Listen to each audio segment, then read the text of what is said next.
ಸ್ಪರ್ಧಾ ಮಿತ್ರರೇ, ತಮಗೆಲ್ಲ ತಥಾಗತ ಆನ್ಲೈನ್ ತರಗತಿಗೆ ಸ್ವಾಗತ. ಇವತ್ತು ನಾವು ಸ್ಪರ್ಧಾ ವಿಜೇತ ಮ್ಯಾಗಝಿನ್ದ ಪಾರ್ಟ್ 2 ವಿಡಿಯೋವನ್ನು ಮಾಡೋಣ. ಈಗ ಇದರಲ್ಲಿ ನಾವು ಕರೆಂಟ್ ಅಫೇರ್ಸ್ ಅನ್ನು MCQ ರೀತಿಯಲ್ಲಿ ಮತ್ತು ಅದರ ವಿವರಣೆಯೊಂದಿಗೆ ನೋಡೋಣ.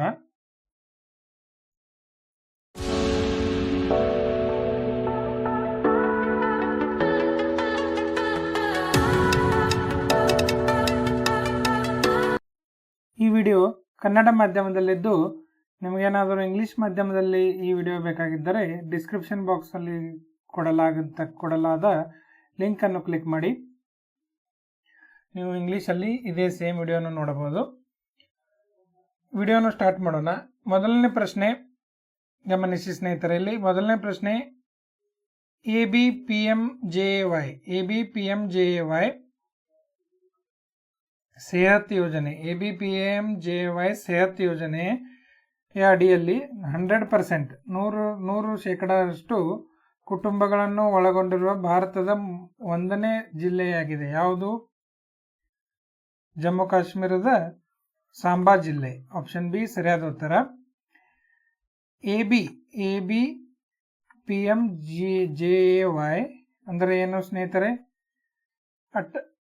ABPMJAY ಅಂದರೆ ಆಯುಷ್ಮಾನ್ ಭಾರತ ಜನ ಆರೋಗ್ಯ ಯೋಜನಾ. ಆಯುಷ್ಮಾನ್ ಭಾರತ ಜನ ಆರೋಗ್ಯ ಯೋಜನಾ. ಈ ಯೋಜನೆಯ ಮಹತ್ವ ಏನೆಂದರೆ, ಈ ಯೋಜನೆಯ ಮೂಲಕ ಇದು ಪ್ರಪಂಚದಲ್ಲೇ ಅತ್ಯಂತ ದೊಡ್ಡದಾದಂಥ ಯೋಜನೆ ಕೇಂದ್ರ ಸರ್ಕಾರದ್ದು. ಇದು 5 ಲಕ್ಷ ರೂಪಾಯಿ ಪ್ರತಿ ಕುಟುಂಬಕ್ಕೆ ಸೆಕೆಂಡರಿ ಮತ್ತು ಟರ್ಷರಿ ಹಾಸ್ಪಿಟಲೈಸೇಷನ್ ಕವರ್ ಮಾಡುತ್ತೆ.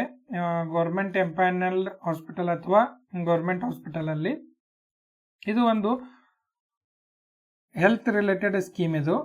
ನಂತರ ಸೇಹತ್ ಇದು ಜಮ್ಮು ಕಾಶ್ಮೀರಕ್ಕೆ ಸಂಬಂಧಿಸಿದ್ದು. ಸೇಹತ್ ಅಂದರೆ ಏನಪ್ಪಾ ಅಂತಂದರೆ social endeavour for health and telemedicine ಅಂತ. Social endeavour for health and telemedicine ಅಂತ ಈ ಸೇಹತ್ ABPMJAY ಮತ್ತು ಸೇಹತ್ ಯೋಜನೆಯಡಿಯಲ್ಲಿ 100% ಕುಟುಂಬಗಳು ಒಳಗೊಂಡಿರುವ ಭಾರತದ ಮೊದಲನೇ ಜಿಲ್ಲೆ ಹಾಗೂ ಏಕೈಕ ಜಿಲ್ಲೆ ಯಾವುದಂದರೆ ಸಾಂಬಾ, ಜಮ್ಮು ಕಾಶ್ಮೀರದ ಸಾಂಬಾ ಜಿಲ್ಲೆ. ಮುಂದಿನ ಪ್ರಶ್ನೆ, ಯಾವ ರಾಜ್ಯದ ಕ್ಯಾಬಿನೆಟ್ ದೇಶದ ಮೊದಲ ಜೀನ್ ಬ್ಯಾಂಕ್ ಕಾರ್ಯಕ್ರಮವನ್ನು ಅನುಮೋದಿಸಿದೆ? ಇದಕ್ಕೆ ಸರಿಯಾದ ಉತ್ತರ option A Maharashtra. Maharashtra cabinet ಇತ್ತೀಚೆಗೆ ದೇಶದಲ್ಲಿಯೇ ಮೊದಲ ಬಾರಿಗೆ ಜೀನ್ ಬ್ಯಾಂಕ್ ಅನ್ನು ಸ್ಥಾಪಿಸುವ ಗುರಿಯನ್ನು ಹೊಂದಿದೆ. ಮುಂದಿನ ಪ್ರಶ್ನೆ, ಅಗತ್ಯವಿರುವ ಮತ್ತು ಸಂಕಷ್ಟದಲ್ಲಿರುವ ರೈತರನ್ನು ಪತ್ತೆ ಹಚ್ಚಲು ಮತ್ತು ಗುರುತಿಸಲು ಹಾಗೂ ಬೆಂಬಲಿಸಲು ಯಾವ ಸಂಸ್ಥೆಯು ರೈತ ಸಂಕಷ್ಟ ಸೂಚ್ಯಂಕ FDI ಓಕೆ, FDI ಅಂದ್ರೆ ಏನು? ಫಾರ್ಮರ್ ಡಿಸ್ಟ್ರೆಸ್ ಇಂಡೆಕ್ಸ್ ಅನ್ನು ರೂಪಿಸಲು ಯೋಜಿಸುತ್ತಿದೆ ಅಂತ ಕ್ವಶನ್ ಇದೆ.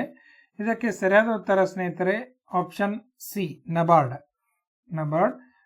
ಬಗ್ಗೆ ಮಾಹಿತಿ ಹೇಳಬೇಕೆಂದರೆ, ನಬಾರ್ಡ್ ಯಾವಾಗ ಸ್ಥಾಪನೆ ಆಯಿತು? 12th ಜುಲೈ 1982 ಅಲ್ಲಿ ಸ್ಥಾಪನೆ ಆಗಿದ್ದು, ಇದರ ಹೆಡ್ ಕ್ವಾರ್ಟರ್ಸ್ ಮುಂಬೈಯಲ್ಲಿದೆ. ಹಾಗೂ ಈ ಸಂಸ್ಥೆಯನ್ನು ಪ್ರಾರಂಭಿಸಲು ಶಿವರಾಮನ್ ಕಮಿಟಿ ಈ ಸಂಸ್ಥೆ ಪ್ರಾರಂಭಿಸಲು ಒಂದು ರಿಕಮೆಂಡೇಶನ್ ಸಲಹೆಯನ್ನು ನೀಡಿತ್ತು. 1981ರಲ್ಲಿ ಈ ಶಿವರಾಮನ್ ಸಮಿತಿಯನ್ನು ಉದ್ದೇಶಿಸಲಾಗಿ 1982ರಲ್ಲಿ ರಿಪೋರ್ಟ್ ಕೊಟ್ಟು ಸ್ಥಾಪಿಸಲು ಈ ಶಿವರಾಮನ್ ಸಮಿತಿ ಸೂಚಿಸಿತ್ತು. ಓಕೆ, ಮುಂದಿನ ಪ್ರಶ್ನೆ, UK ವನ್ಯಜೀವಿ ಸಂರಕ್ಷಣಾ charity Whitley fund for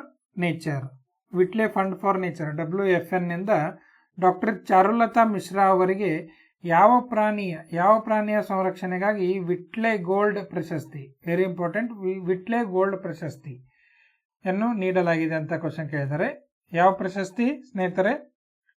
ವಿಟ್ಲೆ gold award. ಇದು ವಿಟ್ಲೆ ಗೋಲ್ಡ್ ಅವಾರ್ಡ್ ಇದಕ್ಕೆ ಏನಂತಾರೆ ಅಂದರೆ ಗ್ರೀನ್ ಆಸ್ಕರ್ ಅಂತ ಕರೀತಾರೆ. ಇದಕ್ಕೆ ಏನು ಗ್ರೀನ್ ಆಸ್ಕರ್ ಅಂತ ಕರೀತಾರೆ. ಇದಕ್ಕೆ ಸರಿಯಾದ ಉತ್ತರ ಹಿಮಚಿರತೆ ಸಂರಕ್ಷಣೆಗಾಗಿ ಡಾಕ್ಟರ್ ಚಾರುಲತಾ ಮಿಶ್ರಾ ಅವರಿಗೆ ಯುನೈಟೆಡ್ ಕಿಂಗ್ಡಮ್ದ UK ಮೂಲದ ವಿಟ್ಲೆ ಫಂಡ್ ಫಾರ್ ನೇಚರ್ ಎಂಬ ಸಂಸ್ಥೆ ಈ ಪ್ರಶಸ್ತಿಯನ್ನು ನೀಡಿದೆ. ಇದು ಈ UK ಮೂಲದ ವಿಟ್ಲೆ ಫಂಡ್ ಫಾರ್ ನೇಚರ್ ಯಾವಾಗ ಸ್ಥಾಪನೆ ಆಯಿತು? 1994ರಲ್ಲಿ ಸ್ಥಾಪನೆಯಾಗಿದ್ದು, ಜಾಗತಿಕ ಮಟ್ಟದಲ್ಲಿ ಪರಿಸರ ಸಂರಕ್ಷಣಾ ಕಾರ್ಯಕ್ರಮವನ್ನು ರೂಪಿಸಿರುವ ವ್ಯಕ್ತಿಗಳು ಅಥವಾ ವ್ಯಕ್ತಿಗಳಿಗೂ ಮತ್ತು ಕೂಡ ಸಂಸ್ಥೆಗಳಿಗೂ ನೀಡುವಂಥ ಒಂದು ಪ್ರಶಸ್ತಿ ಇದು. ನಮ್ಮ ಕರ್ನಾಟಕದಲ್ಲಿ 2009ರಲ್ಲಿ ಮೈಸೂರಿನ ದೊರೆಸ್ವಾಮಿ ಮಧುಸೂದನ್ ಅವರಿಗೆ ಈ ಪ್ರಶಸ್ತಿಯನ್ನು ನೀಡಲಾಗಿತ್ತು. ಓಕೆ, ಮುಂದಿನ ಪ್ರಶ್ನೆ. ಭಾರತ ಸರ್ಕಾರದ ಮಿಷನ್ ಕರ್ಮಯೋಗಿಯನ್ನು ಬೆಂಬಲಿಸಲು $47 ಮಿಲಿಯನ್ ಅಷ್ಟು ಯೋಜನೆಗಳ ಯಾವ ಸಂಸ್ಥೆ ಅನುಮೋದಿಸಲಿ ಅಂತ ಕೇಳಿದ್ದಾರೆ. ಇದಕ್ಕೆ ಸ್ನೇಹಿತರೆ ಸರಿಯಾದ ಉತ್ತರ ಆಪ್ಷನ್ ಸಿ ವಿಶ್ವ ಬ್ಯಾಂಕ್. ವಿಶ್ವ ಬ್ಯಾಂಕ್ ಯಾವಾಗ ಸ್ಥಾಪನೆ ಹಾಗೂ ವಿಶ್ವ ಬ್ಯಾಂಕ್ದ ಹೆಡ್ ಕ್ವಾರ್ಟರ್ಸ್ ಅನ್ನು ನಾನು ಇದು ಮೊದಲನೇ ಪಾರ್ಟಲ್ಲಿ ಹೇಳಿದ್ದೆ. ನೀವು ಕಮೆಂಟ್ ಸೆಕ್ಷನಲ್ಲಿ ತಿಳಿಸಿ ವಿಶ್ವ ಬ್ಯಾಂಕ್ ಸ್ಥಾಪನೆ ಯಾವಾಗ ಆಗಿತ್ತು ಹಾಗೂ ಅದರ ಉದ್ದೇಶ ಮತ್ತು ಹೆಡ್ ಕ್ವಾರ್ಟರ್ಸ್ ಎಲ್ಲಿದೆ ಅಂತ ತಿಳಿಸಿ. ಈ ಮಿಷನ್ ಕರ್ಮಯೋಗಿಯ ಬಗ್ಗೆ ಮಾಹಿತಿ ಏನೆಂದರೆ, ಮಿಷನ್ ಕರ್ಮಯೋಗಿ ಇದು ಒಂದು ಕೇಂದ್ರ ಸರ್ಕಾರದ ಒಂದು ಯೋಜನೆ. ಇದು ಒಂದು step towards the improvement of human resource management practice. Human resource management practice ಅನ್ನು ಕೊಡಲಿಕ್ಕೆ ಈ ಮಿಷನ್ ಕರ್ಮಯೋಗಿಯನ್ನು ಜಾರಿಗೆ ತರಲಾಗಿತ್ತು. ಸರ್ಕಾರದಲ್ಲಿ, ಕನ್ನಡದಲ್ಲಿ ಅಂತ ಹೇಳಬೇಕಂದ್ರೆ, ಸರ್ಕಾರದಲ್ಲಿ ಸುಧಾರಿತ ಮಾನವ ಸಂಪನ್ಮೂಲ ನಿರ್ವಹಣೆಗೆ ಅಭ್ಯಾಸದತ್ತ ಒಂದು ಇದು ಹೆಜ್ಜೆಯಾಗಿದೆ. ಮುಂದಿನ ಪ್ರಶ್ನೆ. ರಾಜ್ಯಾದ್ಯಂತ ಜೈಲುಗಳಲ್ಲಿ ಶಿಕ್ಷೆ ಅನುಭವಿಸುತ್ತಿರುವ ಕೈದಿಗಳಿಗಾಗಿ ಮಹಾರಾಷ್ಟ್ರದ ಕಾರಾಗೃಹದ ಇಲಾಖೆ ಪ್ರಿಸನ್ ಡಿಪಾರ್ಟ್ಮೆಂಟ್ ಆರಂಭಿಸುವ ಸಾಲ ಯೋಜನೆ ಹೆಸರೇನು? ಈ ಸಾಲ ಯೋಜನೆ ಹೆಸರು ಏನಂದ್ರೆ ಜೀವಹಳ. ಆಪ್ಷನ್ ಎ ಜೀವಹಳ ಸರಿಯಾದ ಉತ್ತರ. ಇದು ಜೈಲಿನಲ್ಲಿರತಕ್ಕಂಥ ಕೈದಿಯ ಫ್ಯಾಮಿಲಿಗೆ ಅಂದ್ರೆ ಕೈದಿಯ ಕುಟುಂಬಕ್ಕೆ ಸಾಲ ನೀಡಿ ಆ ಕುಟುಂಬ ನಿರ್ವಹಣೆ ಮಾಡಲು ಅನುಕೂಲವಾಗುತ್ತದೆ. ಮುಂದಿನ ಪ್ರಶ್ನೆ. ಇತ್ತೀಚೆಗೆ ಅನಾವರಣಗೊಂಡಿರುವ ಟಾಟಾ ಮೋಟಾರ್ಸ್ ಕಂಪನಿಯ ಎಲೆಕ್ಟ್ರಿಕ್ ವೆಹಿಕಲ್ ಪರಿಕಲ್ಪನೆಯ ಹೆಸರೇನು? ಟಾಟಾ ಮೋಟಾರ್ಸ್ ಕಂಪನಿಯ ಎಲೆಕ್ಟ್ರಿಕ್ ವೆಹಿಕಲ್ ಒಂದು ಬಿಡುಗಡೆ ಮಾಡಿದೆ. ಆ ಬಿಡುಗಡೆ ಮಾಡಿರತಕ್ಕಂಥ ಒಂದು ಪರಿಕಲ್ಪನೆ, ಒಂದು ಕಾನ್ಸೆಪ್ಟ್ ಯಾವುದು ಅಂದರೆ ಅದರ ಹೆಸರೇನೆಂದರೆ ಅವಿನ್ಯ ಅದರ ಹೆಸರು ಅವಿನ್ಯ. ಇದು ಒಂದು ಸಂಸ್ಕೃತ ಪದ. ಇದು ಹೀಗೂ ಕೂಡ ಕ್ವಶನ್ ಕೇಳಬಹುದು. ಸಂಸ್ಕೃತ ಪದ, ಇದರ ಅರ್ಥ ಏನಂದ್ರೆ ನಾವೀನ್ಯತೆ. ಓಕೆ, ಮುಂದಿನ ಪ್ರಶ್ನೆ. ಭಾರತದ ಮೊದಲ ಗ್ರೀನ್ ಫೀಲ್ಡ್ ಧಾನ್ಯ ಆಧಾರಿತ ಎಥೆನಾಲ್ ಸ್ಥಾವರ ಯಾವ ರಾಜ್ಯದಲ್ಲಿ ಉದ್ಘಾಟಿಸಿದೆ? ಇದಕ್ಕೆ ಸ್ನೇಹಿತರೆ ಸರಿಯಾದ ಉತ್ತರ ಆಪ್ಷನ್ ಬಿ ಬಿಹಾರದಲ್ಲಿ ಮೊದಲ ಗ್ರೀನ್ ಫೀಲ್ಡ್ ಧಾನ್ಯ ಆಧಾರಿತ ಎಥೆನಾಲ್ ಸ್ಥಾವರವನ್ನು ಉದ್ಘಾಟಿಸಲಾಗಿದೆ. ಮುಂದಿನ ಪ್ರಶ್ನೆ. ಯಾವ ರಾಜ್ಯವು ಭಾರತದ ಮೊದಲ ಬುಡಕಟ್ಟು ಆರೋಗ್ಯ ವೀಕ್ಷಣಾಲಯವನ್ನು ಟ್ರೈಹಾಬ್ ಅಂದರೆ ಟ್ರೈಬಲ್ ಹೆಲ್ತ್ ಅಬ್ಸರ್ವೇಟರಿ ಯನ್ನು ಸ್ಥಾಪಿಸುತ್ತಿದೆ? ಇದಕ್ಕೆ ಸರಿಯಾದ ಉತ್ತರ ಆಪ್ಷನ್ ಸಿ ಒಡಿಸ್ಸಾದಲ್ಲಿ ಯಾವುದು ಟ್ರೈಬಲ್ ಹೆಲ್ತ್ ಅಬ್ಸರ್ವೇಟರಿ ಅಂದರೆ ಟ್ರೈಬಲ್ ಜನರಿಗೆ ಹೆಲ್ತ್ ರಿಲೇಟೆಡ್ ಪ್ರಾಬ್ಲಮ್ ಅನ್ನು ಈ ವೀಕ್ಷಣಾಲಯವು ನಿರ್ಮೂಲನೆ ಮಾಡುವ ಗುರಿಯನ್ನು ಹೊಂದಿದೆ.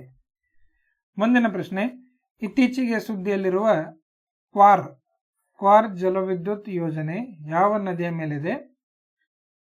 ಇದಕ್ಕೆ ಸರಿಯಾದ ಉತ್ತರ ಆಪ್ಷನ್ ಸಿ, ಚಿನಾಬ್ ನದಿಯ ಮೇಲೆ ಕ್ವಾರ್ ಎಂಬ ಜಲವಿದ್ಯುತ್ ಯೋಜನೆಯನ್ನು ಜಮ್ಮು ಕಾಶ್ಮೀರದಲ್ಲಿ ಇತ್ತೀಚೆಗೆ ಸುದ್ದಿಯಲ್ಲಿರತಕ್ಕಂಥ ಒಂದು ಜಲವಿದ್ಯುತ್ ಯೋಜನೆ. ಮುಂದಿನ ಪ್ರಶ್ನೆ, ಇತ್ತೀಚೆಗೆ 2 ರಾಜ್ಯಗಳು ಜ್ಞಾನ ಹಂಚಿಕೆ ಒಪ್ಪಂದವನ್ನು ಹೊಂದಿದ್ದವು. ಯಾವ 2 ರಾಜ್ಯ ಅಂತ ಕ್ವಶನ್ ಕೇಳಿದ್ದಾರೆ. ಜ್ಞಾನ ಹಂಚಿಕೆ ಒಪ್ಪಂದ ಅಂದರೆ knowledge sharing agreement between Delhi and Punjab. Both ಎರಡೂ ರಾಜ್ಯದಲ್ಲಿ ಆಪ್ ಗೌರ್ಮೆಂಟ್ ಇದೆ. ಆದ್ದರಿಂದ ಡೆಲ್ಲಿ ಯೂನಿಯನ್ ಟೆರಿಟರಿ ಇದೆಯಲ್ಲ, ಡೆಲ್ಲಿ ಯೂನಿಯನ್ ಟೆರಿಟರಿಯಲ್ಲಿ ಯಾವ್ಯಾವ ಹೆಲ್ತ್ ಸ್ಕೀಮ್ಸ್ ಹಾಗೂ ಎಜುಕೇಷನ್ ರಿಲೇಟೆಡ್ ಸ್ಕೀಮ್ ಇವೆಲ್ಲ, ಆ ಎಲ್ಲ ಸೌಲಭ್ಯವನ್ನು ನಾವು ಅಂದರೆ ಡೆಲ್ಲಿ ಸರ್ಕಾರವು ಪಂಜಾಬ್ನಲ್ಲಿಯೂ ಕೂಡ ಜಾರಿಗೆ ತರುವಂಥ ಗುರಿಯನ್ನು ಹೊಂದಿದ್ದು ಆ ಅಗ್ರಿಮೆಂಟ್ಗೆ ಜ್ಞಾನ ಹಂಚಿಕೆ ಒಪ್ಪಂದ ಎಂದು ಕರೆಯಲಾಗುತ್ತದೆ. ಮುಂದಿನ ಪ್ರಶ್ನೆ, ಸನಾತನ ಮಂದಿರದ ಸಾಂಸ್ಕೃತಿಕ ಕೇಂದ್ರದಲ್ಲಿ ಸರ್ದಾರ್ ಪಟೇಲ್ ಅವರ ಪ್ರತಿಮೆಯನ್ನು ಯಾವ ದೇಶದಲ್ಲಿ ಅನಾವರಣಗೊಳಿಸಲಾಗುತ್ತಿದೆ? ಇದಕ್ಕೆ ಸರಿಯಾದ ಉತ್ತರ ಸ್ನೇಹಿತರೆ ಆಪ್ಷನ್ ಎ, ಕೆನಡಾದಲ್ಲಿ ಸರ್ದಾರ್ ಪಟೇಲ್ ಅವರ ಪ್ರತಿಮೆಯನ್ನು ಅನಾವರಣಗೊಳಿಸಲಾಗುತ್ತಿದೆ. ಮುಂದಿನ ಪ್ರಶ್ನೆ, ಅಕ್ರಮ ಮದ್ಯ ಅಥವಾ ಅಕ್ರಮ ತಂಬಾಕಿನ ವಿರುದ್ಧ ಕ್ರಮ ಕೈಗೊಳ್ಳುವ ಉದ್ದೇಶದಿಂದ ಆಪರೇಷನ್ ಸತರ್ಕ್ ಯಾವುದು? ಆಪರೇಷನ್ ಸತರ್ಕ್ ಅನ್ನು ಯಾವ ಕೇಂದ್ರೀಕೃತ ಪ್ರಯತ್ನವನ್ನು ಯಾವ ಪಡೆ ಪ್ರಾರಂಭಿಸಿದೆ ಅಂತ ಕೇಳಿದ್ದಾರೆ. ಇದಕ್ಕೆ ಸರಿಯಾದ ಉತ್ತರ ಸ್ನೇಹಿತರೆ ರೈಲ್ವೆ ಪ್ರೊಟೆಕ್ಷನ್ ಫೋರ್ಸ್, RPF. ನಮ್ಮ ರೈಲ್ವೆ ವಿಭಾಗದ RPF, railway protection force, railway police ಪಡೆ ಈ ಸತರ್ಕ್ ಎಂಬ ಯೋಜನೆಯನ್ನು ಪ್ರಾರಂಭಿಸಿದೆ. ಮುಂದಿನ ಪ್ರಶ್ನೆ, ಚಂದ್ರ ಹಾಗೂ ಮಂಗಳ ಗ್ರಹಕ್ಕೆ ಕಾರ್ಯಾಚರಣೆಯನ್ನು ನಾವು ಆಲ್ರೆಡಿ ಇಸ್ರೋ ಸಂಸ್ಥೆ ಉಡಾವಣೆ ಮಾಡಿದೆ. ಈಗ ಡಿಸೆಂಬರ್ 2024ರಲ್ಲಿ ನಾವು ಇಸ್ರೋ ಸಂಸ್ಥೆ ಯಾವ ಗ್ರಹಕ್ಕೆ ತನ್ನ ಮುಂದಿನ ಬಾಹ್ಯಾಕಾಶ ನೌಕೆಯನ್ನು ಸಿದ್ಧಪಡಿಸುತ್ತಿದೆ ಅಂತ ಕೇಳಿದ್ದಾರೆ ಕ್ವಶನು. ಇದಕ್ಕೆ ಸ್ನೇಹಿತರೆ ಸರಿಯಾದ ಉತ್ತರ ಆಪ್ಷನ್ ಸಿ, ಶುಕ್ರ ಗ್ರಹಕ್ಕೆ ನಾವು ಇಸ್ರೋ ಸಂಸ್ಥೆ ಮುಂದಿನ ಯೋಜನೆ ಈಗ ಹಾಕಿಕೊಂಡಿದೆ. ಡಿಸೆಂಬರ್ 2024ರಲ್ಲಿ ಶುಕ್ರ ಗ್ರಹಕ್ಕೆ, ಇದರ ಹೆಸರೇನೆಂದರೆ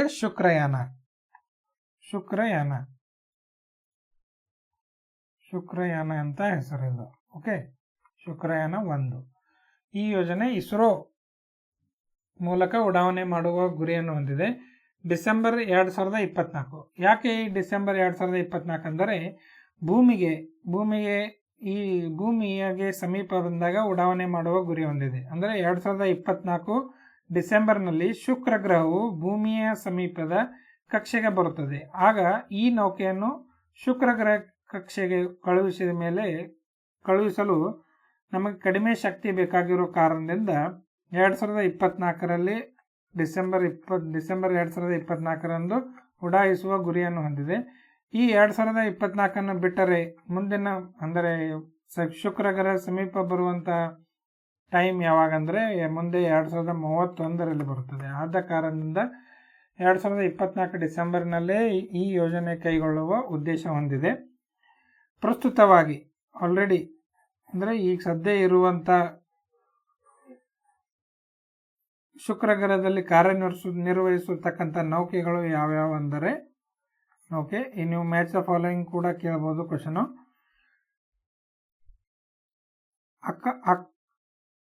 ನೋಡಿ ಇಲ್ಲಿ ಟುಸ್ಕಿ ಯಾವುದು? ಅಕಾಟುಸ್ಕಿ ಇದು ಜಪಾನ್ ದೇಶ 2010ರಲ್ಲಿ ಶುಕ್ರ ಗ್ರಹಕ್ಕೆ ಕಳಿಸಿರ್ತಕ್ಕಂಥ ಒಂದು ಬಾಹ್ಯಾಕಾಶ ನೌಕೆ. ನಂತರ ಎರಡನೇದಾಗಿ ವೀನಸ್ ಎಕ್ಸ್ಪ್ರೆಸ್ ಇದು ಯುರೋಪಿಯನ್ ಸ್ಪೇಸ್ ಏಜೆನ್ಸಿ ಮೂಲಕ 2005ರಲ್ಲಿ ಯಶಸ್ವಿಯಾಗಿ ಉಡಾವಣೆ ಮಾಡಿದ್ದು. ಜಪಾನ್ 2010ರಲ್ಲಿ ಉಡಾವಣೆ ಮಾಡಿತ್ತು. ಇವೆರಡು ಈಗ ಸದ್ಯ ಅಲ್ಲಿ ಕಾರ್ಯನಿರ್ವಹಿಸುತ್ತಿವೆ. ನಂತರ ಶುಕ್ರ ಗ್ರಹಕ್ಕೆ ಮುಂದಿನ ಯೋಜನೆಗಳು ಯಾವ್ಯಾವೆಂದರೆ, ಶುಕ್ರ ಗ್ರಹಕ್ಕೆ ಮುಂದಿನ ಯೋಜನೆಗಳು ಭಾರತದ ಶುಕ್ರಯಾನ 2024ರಲ್ಲಿ. Okay, India Shukrayaan. ನಂತರ ಯುಎಸ್ಎದ ನಾಸಾ ಯಾವ ಉಡಾವಣೆ ಮಾಡಲಿದೆ ಅಂದರೆ ವೆರಿಟಾಸ್ ಎಂಬ ಹೆಸರಿನ ನೌಕೆ ಉಡಾವಣೆ ಮಾಡಲಿದೆ. ಯಾವಾಗ? 2028ರಲ್ಲಿ. ಮುಂದೆ ವೆನೆರಾ ಡಿ ಎಂದು ರಷ್ಯಾ ಉಡಾವಣೆ ಮಾಡಲಿದೆ. ಯಾವಾಗ? 2029. ನಂತರ ಡಾವಿನ್ಸಿ, ಆಲ್ರೆಡಿ ಕ್ವಶನ್ ಕೇಳಿದ್ದಾರೆ ಇದಕ್ಕೆ 5 PSI ಅಲ್ಲಿ. ಡಾವಿನ್ಸಿ ಪ್ಲಸ್ ಇದು ನಾಸಾ ಉಡಾವಣೆ ಮಾಡಿರತಕ್ಕಂಥ ಒಂದು ಯೋಜನೆ 2029-30ರಲ್ಲಿ ಉಡಾವಣೆ ಮಾಡಲಿದೆ. ನಂತರ ಎನ್ ವಿಷನ್ ಇಲ್ಲಿ ಮೇಲೆ ಬರ್ತೀನಿ. ಎನ್ ವಿಷನ್ ಇದು ಕೂಡ ಯುರೋಪಿಯನ್ ಸ್ಪೇಸ್ ಏಜೆನ್ಸಿಯ ಮುಂದಿನ ಯೋಜನೆ 2031ರಲ್ಲಿ ಶುಕ್ರ ಗ್ರಹಕ್ಕೆ ಕಳಿಸಿರತಕ್ಕಂಥ ಒಂದು ಯೋಜನೆ. ಓಕೆ, ಮುಂದಿನ ಪ್ರಶ್ನೆಗೆ ಹೋಗೋಣ. ಪ್ರಧಾನಮಂತ್ರಿ ನರೇಂದ್ರ ಮೋದಿ ಅವರು ಭಾಗವಹಿಸಿದ 2ನೇ ಭಾರತ ನಾರ್ಡಿಕ್ ಶೃಂಗಸಭೆಯನ್ನು ಯಾವ ದೇಶ ಆಯೋಜಿಸಲಿದೆ? ಇದಕ್ಕೆ ಸರಿಯಾದ ಉತ್ತರ ಸ್ನೇಹಿತರೆ ಆಪ್ಷನ್ ಬಿ ಡೆನ್ಮಾರ್ಕ್ ಸರಿಯಾದ ಉತ್ತರ. ಇತ್ತೀಚೆಗೆ ಪ್ರಧಾನಮಂತ್ರಿ ನರೇಂದ್ರ ಮೋದಿ ಅವರು 3 ದಿನಗಳ ವಿದೇಶ ಭೇಟಿಯನ್ನು ನಡೆಸಿದ್ದು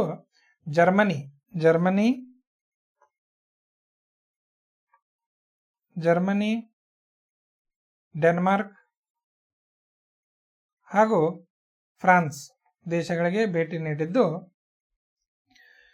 ಈ ಯುರೋಪ್ ರಾಷ್ಟ್ರಗಳ ಪ್ರವಾಸದ ಉದ್ದೇಶ ಏನಂತ ಅಂದರೆ ಇಂಧನ ಭದ್ರತೆ ವಿಚಾರದ ಚರ್ಚೆ ಹಾಗೂ ರಷ್ಯಾ ಮತ್ತು ಉಕ್ರೇನ್ ಯುದ್ಧದಿಂದಾಗಿ ಜಗತ್ತಿನಲ್ಲಿ ಶಕ್ತಿ ಸಂಪನ್ಮೂಲದ ಕೊರತೆ ಉಂಟಾಗಿದ್ದು ಆ ಸಮಸ್ಯೆ ನಿವಾರಿಸಲು ಈ ಯುರೋಪ್ ದೇಶಗಳ ಪ್ರವಾಸ ಅತ್ಯಂತ ಮಹತ್ವದಾಗಿರುತ್ತದೆ.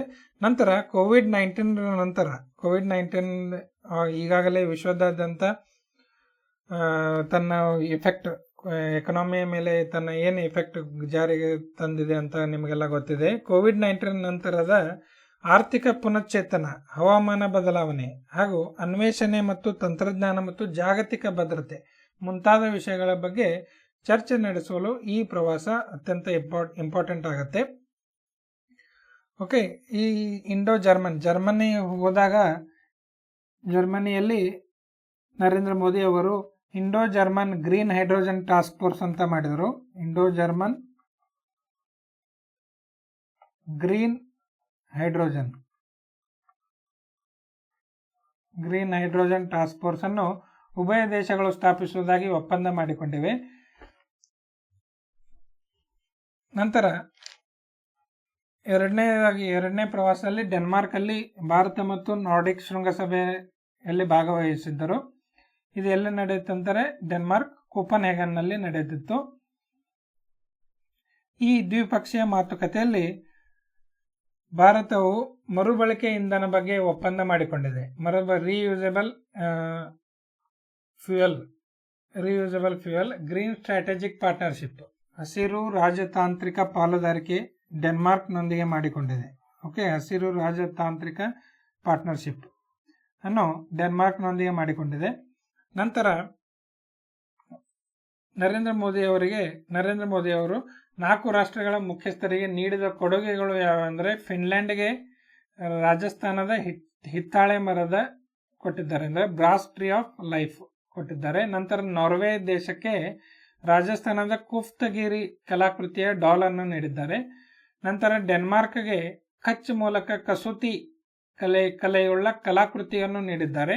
ಹಾಗೆ ಕೊನೆಯದಾಗಿ ಸ್ವೀಡನ್ ದೇಶಕ್ಕೆ ಜಮ್ಮು ಕಾಶ್ಮೀರದ ಮೂಲದ ಪಶ್ಮಿನಾ ಆಡಿನ ಮೂಲಕ ದೊರೆತಕ್ಕಂಥ ಒಂದು ಶಾಲು, ಪಶ್ಮಿನಾ ಶಾಲು ಕೂಡ ಗಿಫ್ಟ್ ಆಗಿ ಉಡುಗೊರೆಯಾಗಿ ನೀಡಿದ್ದಾರೆ. ನಾರ್ಡಿಕ್ ರಾಷ್ಟ್ರಗಳ ಶೃಂಗಸಭೆ ಎಂದರೆ ಇಲ್ಲಿ ನೋಡಿ, ನಾರ್ಡಿಕ್ ರಾಷ್ಟ್ರಗಳಲ್ಲಿ ಎಷ್ಟು ದೇಶಗಳಿವೆ? ನಾರ್ಡಿಕ್ ಕಂಟ್ರೀಸ್ ಯಾವ್ಯಾವ ಅಂದರೆ ಟೋಟಲ್ 5 ದೇಶಗಳು ಬರ್ತವೆ. ನಾರ್ಡಿಕ್ ರಾಜ್ಯದಲ್ಲಿ 5 ದೇಶಗಳು ಬರ್ತವೆ. ಯಾವ್ಯಾವ ಅಂದರೆ ನೋಡಿ ಸ್ನೇಹಿತರೆ, ಇಲ್ಲಿ ಮೊದಲನೇದಾಗಿ ಡೆನ್ಮಾರ್ಕ್. ಓಕೆ, ಮೊದಲನೇದಾಗಿ ಡೆನ್ಮಾರ್ಕ್. ನಂತರ ಎರಡನೇದು ಫಿನ್ಲ್ಯಾಂಡ್, ಐಸ್ಲ್ಯಾಂಡ್, ನಾರ್ವೆ ಹಾಗೂ ಸ್ವೀಡನ್. ಇವು 5 ದೇಶಗಳು ನಾರ್ಡಿಕ್ ಕಂಟ್ರೀಸ್ ಆಗಿ ಅಂದರೆ ಒಂದು ಗ್ರೂಪ್, ಯುರೋಪಿಯನ್ ಮತ್ತು ಉತ್ತರ ಅಟ್ಲಾಂಟಿಕ್ ಭೌಗೋಳಿಕ ಪ್ರದೇಶದಲ್ಲಿನ ಒಂದು ಪ್ರಾಂತ್ಯವಾಗಿದೆ. ಇದರ ಸ್ಥಾಪನೆ ಯಾವಾಗಾಯಿತು? ನಾರ್ಡಿಕ್ ಕಂಟ್ರೀಸ್ ಸ್ಥಾಪನೆ 1953ರಲ್ಲಿ ಸ್ಥಾಪನೆಯಾಗಿದ್ದು. Okay, Nordic council. ಮುಂದಿನ ಪ್ರಶ್ನೆಗೆ ಹೋಗೋಣ. ಯಾವ ಬ್ಯಾಂಕಿಂಗ್ ಕಂಪನಿಯು ಇತ್ತೀಚೆಗೆ ಫಿನ್ಟೆಕ್ ಪೋರ್ಟಲ್ನ ಭಾರತದ 100ನೇ ಯೂನಿಕಾರ್ನ್ ಆಗಿದೆ? 100ನೇ ಯೂನಿಕಾರ್ನ್ ಕಂಪನಿ ಭಾರತದ ಯಾವುದು? ಇದರಲ್ಲಿ ಸ್ನೇಹಿತರೆ ಗಮನಿಸಿ, 100ನೇ unicorn option D, neo bank ಒಂದು ಫಿನ್ಟೆಕ್ ಕಂಪನಿಯಾಗಿದ್ದು, ಇದು ಬೆಂಗಳೂರು ಮೂಲದ ಒಂದು ಸ್ಟಾರ್ಟಪ್ ಕಂಪನಿ. ಇದು ಇತ್ತೀಚೆಗೆ ಭಾರತದ 100ನೇ ಯೂನಿಕಾರ್ನ್ ಆಗಿ ಪರಿವರ್ತನೆಗೊಂಡಿದೆ. ಯೂನಿಕಾರ್ನ್ ಅರ್ಥ ಏನಪ್ಪಾ ಅಂತಂದ್ರೆ, ಯೂನಿಕಾರ್ನ್ ಅಂದರೆ ಏನು? ಯೂನಿಕಾರ್ನ್ ಅಂದರೆ $1 ಶತಕೋಟಿ, $1 ಶತಕೋಟಿ. ಓಕೆ, $1 ಶತಕೋಟಿ. ಇಂಡಿಯನ್ ರುಪೀಸ್ ಅಲ್ಲಿ ಕನ್ವರ್ಟ್ ಮಾಡಬೇಕಂದ್ರೆ ನಿಯರ್ಲಿ 7,500 ಕೋಟಿ, 7,500 crore ಮೌಲ್ಯ ಹೊಂದಿರುವ ಖಾಸಗಿ ಸ್ಟಾರ್ಟ್ಅಪ್ ಕಂಪನಿಯನ್ನು ಯೂನಿಕಾರ್ನ್ ಎಂದು ಕರೆಯುತ್ತಾರೆ. ಈ ಯೂನಿಕಾರ್ನ್ ಕಂಪನಿಯನ್ನು 2013ರಲ್ಲಿ ಅಲೀಲ್ ಲೀ ಎಂಬುವರು ಯೂನಿಕಾರ್ನ್ ಕಂಪನಿಯನ್ನು ಮೊದಲ ಬಾರಿಗೆ ಪರಿಚಯಿಸಿದ್ದರು. ಓಕೆ, ಹಾಗೂ startup India scheme very important. ಇದು ಸ್ಟಾರ್ಟ್ಅಪ್ ಇಂಡಿಯಾ ಸ್ಕೀಮ್ ಯಾವಾಗ ಜಾರಿಗೆ ಬಂದಿತ್ತು? 2016ರಲ್ಲಿ ಜಾರಿಗೆ ಬಂದಿತ್ತು. ಸ್ಟಾರ್ಟ್ಅಪ್ ಇಂಡಿಯಾ ಸ್ಕೀಮ್ ಕೇಂದ್ರ ಸರ್ಕಾರದ ಒಂದು ಯೋಜನೆಯಾಗಿದ್ದು 2016ರಿಂದ 2022ರವರೆಗೆ 69,000 ನವೋದ್ಯಮ ಹೊಸ ಸ್ಟಾರ್ಟ್ಅಪ್ಗಳು ಮಾನ್ಯತೆ ಪಡೆದಿವೆ. ಸುಮಾರು 647 ಜಿಲ್ಲೆಗಳಲ್ಲಿ ಈ ಉದ್ಯಮ ಮತ್ತು ಆಂತರಿಕ ವ್ಯಾಪಾರವನ್ನು ಉತ್ತೇಜಿಸುವ ಮಾನ್ಯತೆ ಪಡೆದ ನವೋದ್ಯಮಗಳು ಹೆಚ್ಚಾಗಿರುವುದು ಆರ್ಥಿಕತೆಯ ಸಕಾರಾತ್ಮಕ ಬೆಳವಣಿಗೆ ಒಂದು ಸೂಚ್ಯಂಕವಾಗಿದೆ. ಇತ್ತೀಚೆಗೆ ಕೇಂದ್ರ ಸರ್ಕಾರವು ನವೋದ್ಯಮ ದಿನ ಅಂತ ಆಚರಿಸಲಾಗಿದ್ದು, ಯಾವ ಡೇಟ್ ಇದು? ನವೋದ್ಯಮ ಡೇ ಅಂದರೆ ರಾಷ್ಟ್ರೀಯ ನವೋದ್ಯಮ ದಿವಸ. ಓಕೆ, ಯಾವುದು? ಜನವರಿ 16 ಅನ್ನು ನಾವು ರಾಷ್ಟ್ರೀಯ ನವೋದ್ಯಮ ದಿನ ಎಂದು ಆಚರಿಸಲಾಗುತ್ತದೆ. ನಂತರ ಈ ಯೂನಿಕಾರ್ನ್ ಟೈಪ್ ಹೆಕ್ಟೋಕಾರ್ನ್ ಅಂತಾನು ಕರೆಯುತ್ತಾರೆ. ಹೆಕ್ಟೋಕಾರ್ನ್ ಅಂದರೆ ಯಾವುದು? ಹೆಕ್ಟೋಕಾರ್ನ್ ಅಂದರೆ 100 ಬಿಲಿಯನ್ ಹೊಂದಿರತಕ್ಕಂಥ ಒಂದು ಕಂಪನಿಗೆ ಹೆಕ್ಟೋಕಾರ್ನ್ ಎಂದು ಕರೆಯುತ್ತಾರೆ. Hectocorn. Okay, hectocorn $100 billion, $100 billion. Okay, unicorn ಗೊತ್ತು, $1 billion.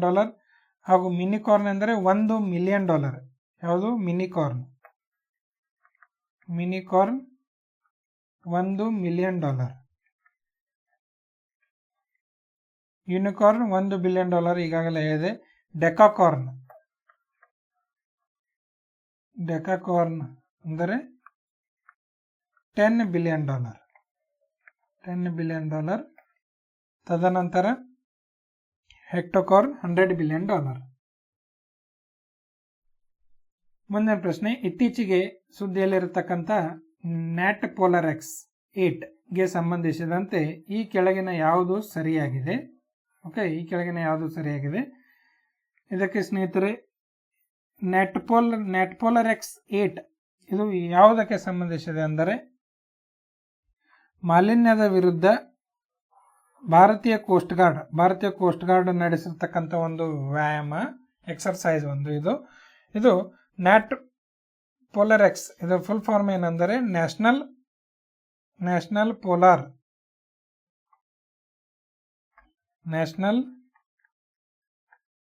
Level pollution response exercise. Okay, national level pollution response exercise. ಇದು ಎಲ್ಲಿ ನಡೆದಿತ್ತು? ICG ಇಂಡಿಯನ್ ಕೋಸ್ಟ್ ಗಾರ್ಡ್ ಮೂಲಕ ಗೋವಾ ಅಲ್ಲಿ ಗೋವಾ ಹಾರ್ಬರ್ನಲ್ಲಿ ನಡೆದಿತ್ತು. ಮುಂದಿನ ಪ್ರಶ್ನೆ, ಇತ್ತೀಚೆಗೆ ವಕಾರಿ ಅಥವಾ ವೈಟ್ ಐಲ್ಯಾಂಡ್ ಹೆಸರಿನ ಸಕ್ರಿಯ ಜ್ವಾಲಾಮುಖಿ ಸ್ಫೋಟಗೊಂಡಿದ್ದು, ಈ ಸಂಕೇತವು ಹೊಸ ಸಂಶೋಧನೆಯ ಮೂಲಕ ಪತ್ತೆ ಹಚ್ಚಿದ್ದು ಈ ಜ್ವಾಲಾಮುಖಿ ಎಲ್ಲಿ ಕಂಡುಬರುತ್ತದೆ? ಇದು ನ್ಯೂಜಿಲೆಂಡ್ನಲ್ಲಿ ಕಂಡುಬರತಕ್ಕಂಥ ಒಂದು ಜ್ವಾಲಾಮುಖಿ ಇದು. ಓಕೆ, ಮುಂದಿನ ಪ್ರಶ್ನೆ ನೋಡಿ ಸ್ನೇಹಿತರೆ, ಇಲ್ಲಿ ನ್ಯೂಜಿಲೆಂಡ್ ಇದಕ್ಕೆ ಸರಿಯಾದ ಉತ್ತರ. ಮುಂದಿನ ಪ್ರಶ್ನೆ ಹೋಗೋಣ. ವಿಶ್ವ ಪಾರಂಪರಿಕ ತಾಣಗಳ ಬಗ್ಗೆ ಒಂದು ಮಾಹಿತಿಯನ್ನು ನೀಡಿದ್ದಾರೆ. ಇಲ್ಲಿ ವಿಶ್ವ ಪಾರಂಪರಿಕ ತಾಣದ ಬಗ್ಗೆ ಮಾಹಿತಿ ಗಮನಿಸಿ ಸ್ನೇಹಿತರೆ. ಇಲ್ಲಿ ವಿಶ್ವ ಪಾರಂಪರಿಕ ತಾಣದ ಬಗ್ಗೆ ಕೆಳಗಿನ ಹೇಳಿಕೆಯನ್ನು ಪರಿಗಣಿಸಿ. ಹೇಳಿಕೆ 1, ವಿಶ್ವ ಪಾರಂಪರೆಯ ತಾಣಗಳನ್ನು ಯುನೆಸ್ಕೋ ಗುರುತುಪಡಿಸುತ್ತದೆ. ನಂತರ ಅಜಂತಾ ಗುಹೆಗಳು ಮತ್ತು ಎಲ್ಲೋರಾ ಗುಹೆಗಳು ಭಾರತದ ಮೊದಲ ಹಾಗೂ ಏಕೈಕ ಮಿಶ್ರ ವಿಶ್ವ ಪರಂಪರೆಯ ತಾಣವಾಗಿದೆ. ಮಿಶ್ರ ವಿಶ್ವ ಪರಂಪರೆಯ ತಾಣ. ಈ ಹೇಳಿಕೆ ಸ್ನೇಹಿತರೆ, ಈ ಹೇಳಿಕೆ ತಪ್ಪಾಗಿದೆ. ಎರಡನೇ ಹೇಳಿಕೆ ತಪ್ಪು, ಮೊದಲನೇ ಹೇಳಿಕೆ ಸರಿಯಾಗಿದೆ. ಆದ್ದರಿಂದ ಇದಕ್ಕೆ ಸರಿಯಾದ ಉತ್ತರ ಆಪ್ಷನ್ ಎ ಸರಿಯಾದ ಉತ್ತರ. ಒಂದು ಮಾತ್ರ ಸರಿಯಾಗಿದೆ. ಇಲ್ಲಿ ಸ್ನೇಹಿತರೆ ಗಮನಿಸಿ, ವಿಶ್ವ ಪಾರಂಪರಿಕ ತಾಣವನ್ನು ಯುನೆಸ್ಕೋ ಗುರುತುಪಡಿಸುತ್ತದೆ.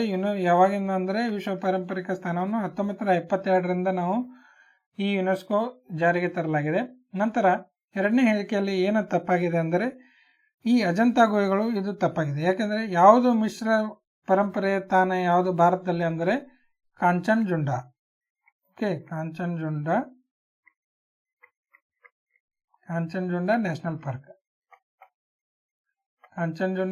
ಪಾರ್ಕ್ ಎಲ್ಲಿದೆ? ಇದು ಸಿಕ್ಕಿಂ ರಾಜ್ಯದಲ್ಲಿರತಕ್ಕಂಥ ಒಂದು ನ್ಯಾಷನಲ್ ಪಾರ್ಕ್, ಕಾಂಚನಜುಂಡ ನ್ಯಾಷನಲ್ ಪಾರ್ಕ್. ಇದು ಒಂದು ಮಿಶ್ರ ವಿಶ್ವ ಪರಂಪರೆಯ ತಾಣವಾಗಿದೆ. ನಂತರ ಇತ್ತೀಚೆಗೆ ಹೇಳ್ಬೇಕಂದ್ರೆ ನಾವು 39 ಟೋಟಲ್ ಇಂಡಿಯಾದಲ್ಲಿ ವಿಶ್ವ ಪಾರಂಪರಿಕ ಸ್ಥಾನಗಳು ಎಷ್ಟಿವೆ? 40 ತಾಣಗಳಿವೆ. ಇತ್ತೀಚೆಗೆ 39ನೇ ತಾಣ ಯಾವುದು? 39ನೇ ಸೈಟ್ ರಾಮಪ್ಪ ಟೆಂಪಲ್ ಯಾವ ರಾಜ್ಯದಲ್ಲಿ? ತೆಲಂಗಾಣ. ನಂತರ 40ನೇ ಸೈಟ್ ಯಾವುದು ಅಂದರೆ ಧೋಲವೀರ, ಇಟ್ ಈಸ್ ಇನ್ ಗುಜರಾತ್. ಇದು ಒಂದು ಹರಪ್ಪ ನಾಗರಿಕತೆಯ ತಾಣವಾಗಿದ್ದು ಇಂಡಸ್ ವ್ಯಾಲಿ ಸಿವಿಲೈಸೇಷನ್ ಬಗ್ಗೆ ಮಾಹಿತಿ ಕೊಡುವಂತ ಒಂದು ಸೈಟ್. ಮುಂದಿನ ಪ್ರಶ್ನೆ 21ನೇ ಪ್ರಶ್ನೆ ನೋಡೋಣ ಸ್ನೇಹಿತರೆ. ಇಲ್ಲಿ ಹುನರ್ ಹಾತ್ಗೆ ಸಂಬಂಧಿಸಿರತಕ್ಕಂಥ ಎರಡು ಹೇಳಿಕೆಯನ್ನು ಕೊಟ್ಟಿದ್ದಾರೆ. ಆ ಹೇಳಿಕೆ ಪರಿಗಣಿಸಿ. ದೇಶದ ಪೂರ್ವಜರ ಕಲೆ ಮತ್ತು ಕರಕುಶಲತೆಯನ್ನು ರಕ್ಷಿಸಲು ಮತ್ತು ಉತ್ತೇಜಿಸಲು ಇದರ ಪರಿಕಲ್ಪನೆಯನ್ನು ಮಾಡಲಾಗಿದೆ. ಇದರ ಥೀಮ್ ಏನೆಂದರೆ ಮೇಕ್ ಇನ್ ಇಂಡಿಯಾ ಮತ್ತು ಆತ್ಮನಿರ್ಭರ ಭಾರತ. ಓಕೆ, ಮೇಲೆ ನೀಡಿರುವ ಹೇಳಿಕೆಯಲ್ಲಿ ಯಾವುದು ಸರಿಯಾಗಿವೆ? ಓಕೆ, ಯಾವುದು ಸರಿಯಾಗಿವೆ? ಕೇವಲ ಒಂದು ಮಾತ್ರ ಸರಿಯಾಗಿವೆ.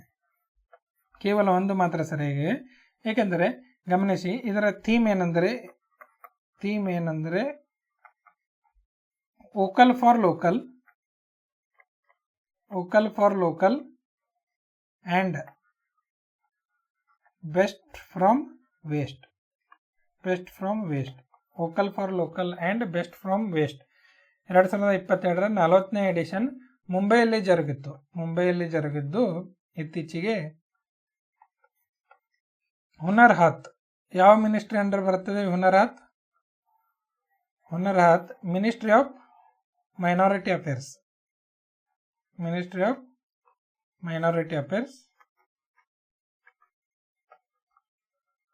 ಅಡಿಯಲ್ಲಿ ಈ ಹುನರ್ ಹಾತ್ ಅನ್ನು ಆಯೋಜಿಸಲಾಗುತ್ತದೆ. ಇದರ ಮೇನ್ ಉದ್ದೇಶ ಏನೆಂದರೆ, ಇದು ಒಂದು ವೇದಿಕೆ. ಯಾವುದಕ್ಕೆ? ಸ್ವದೇಶಿ ಉತ್ಪನ್ನಗಳ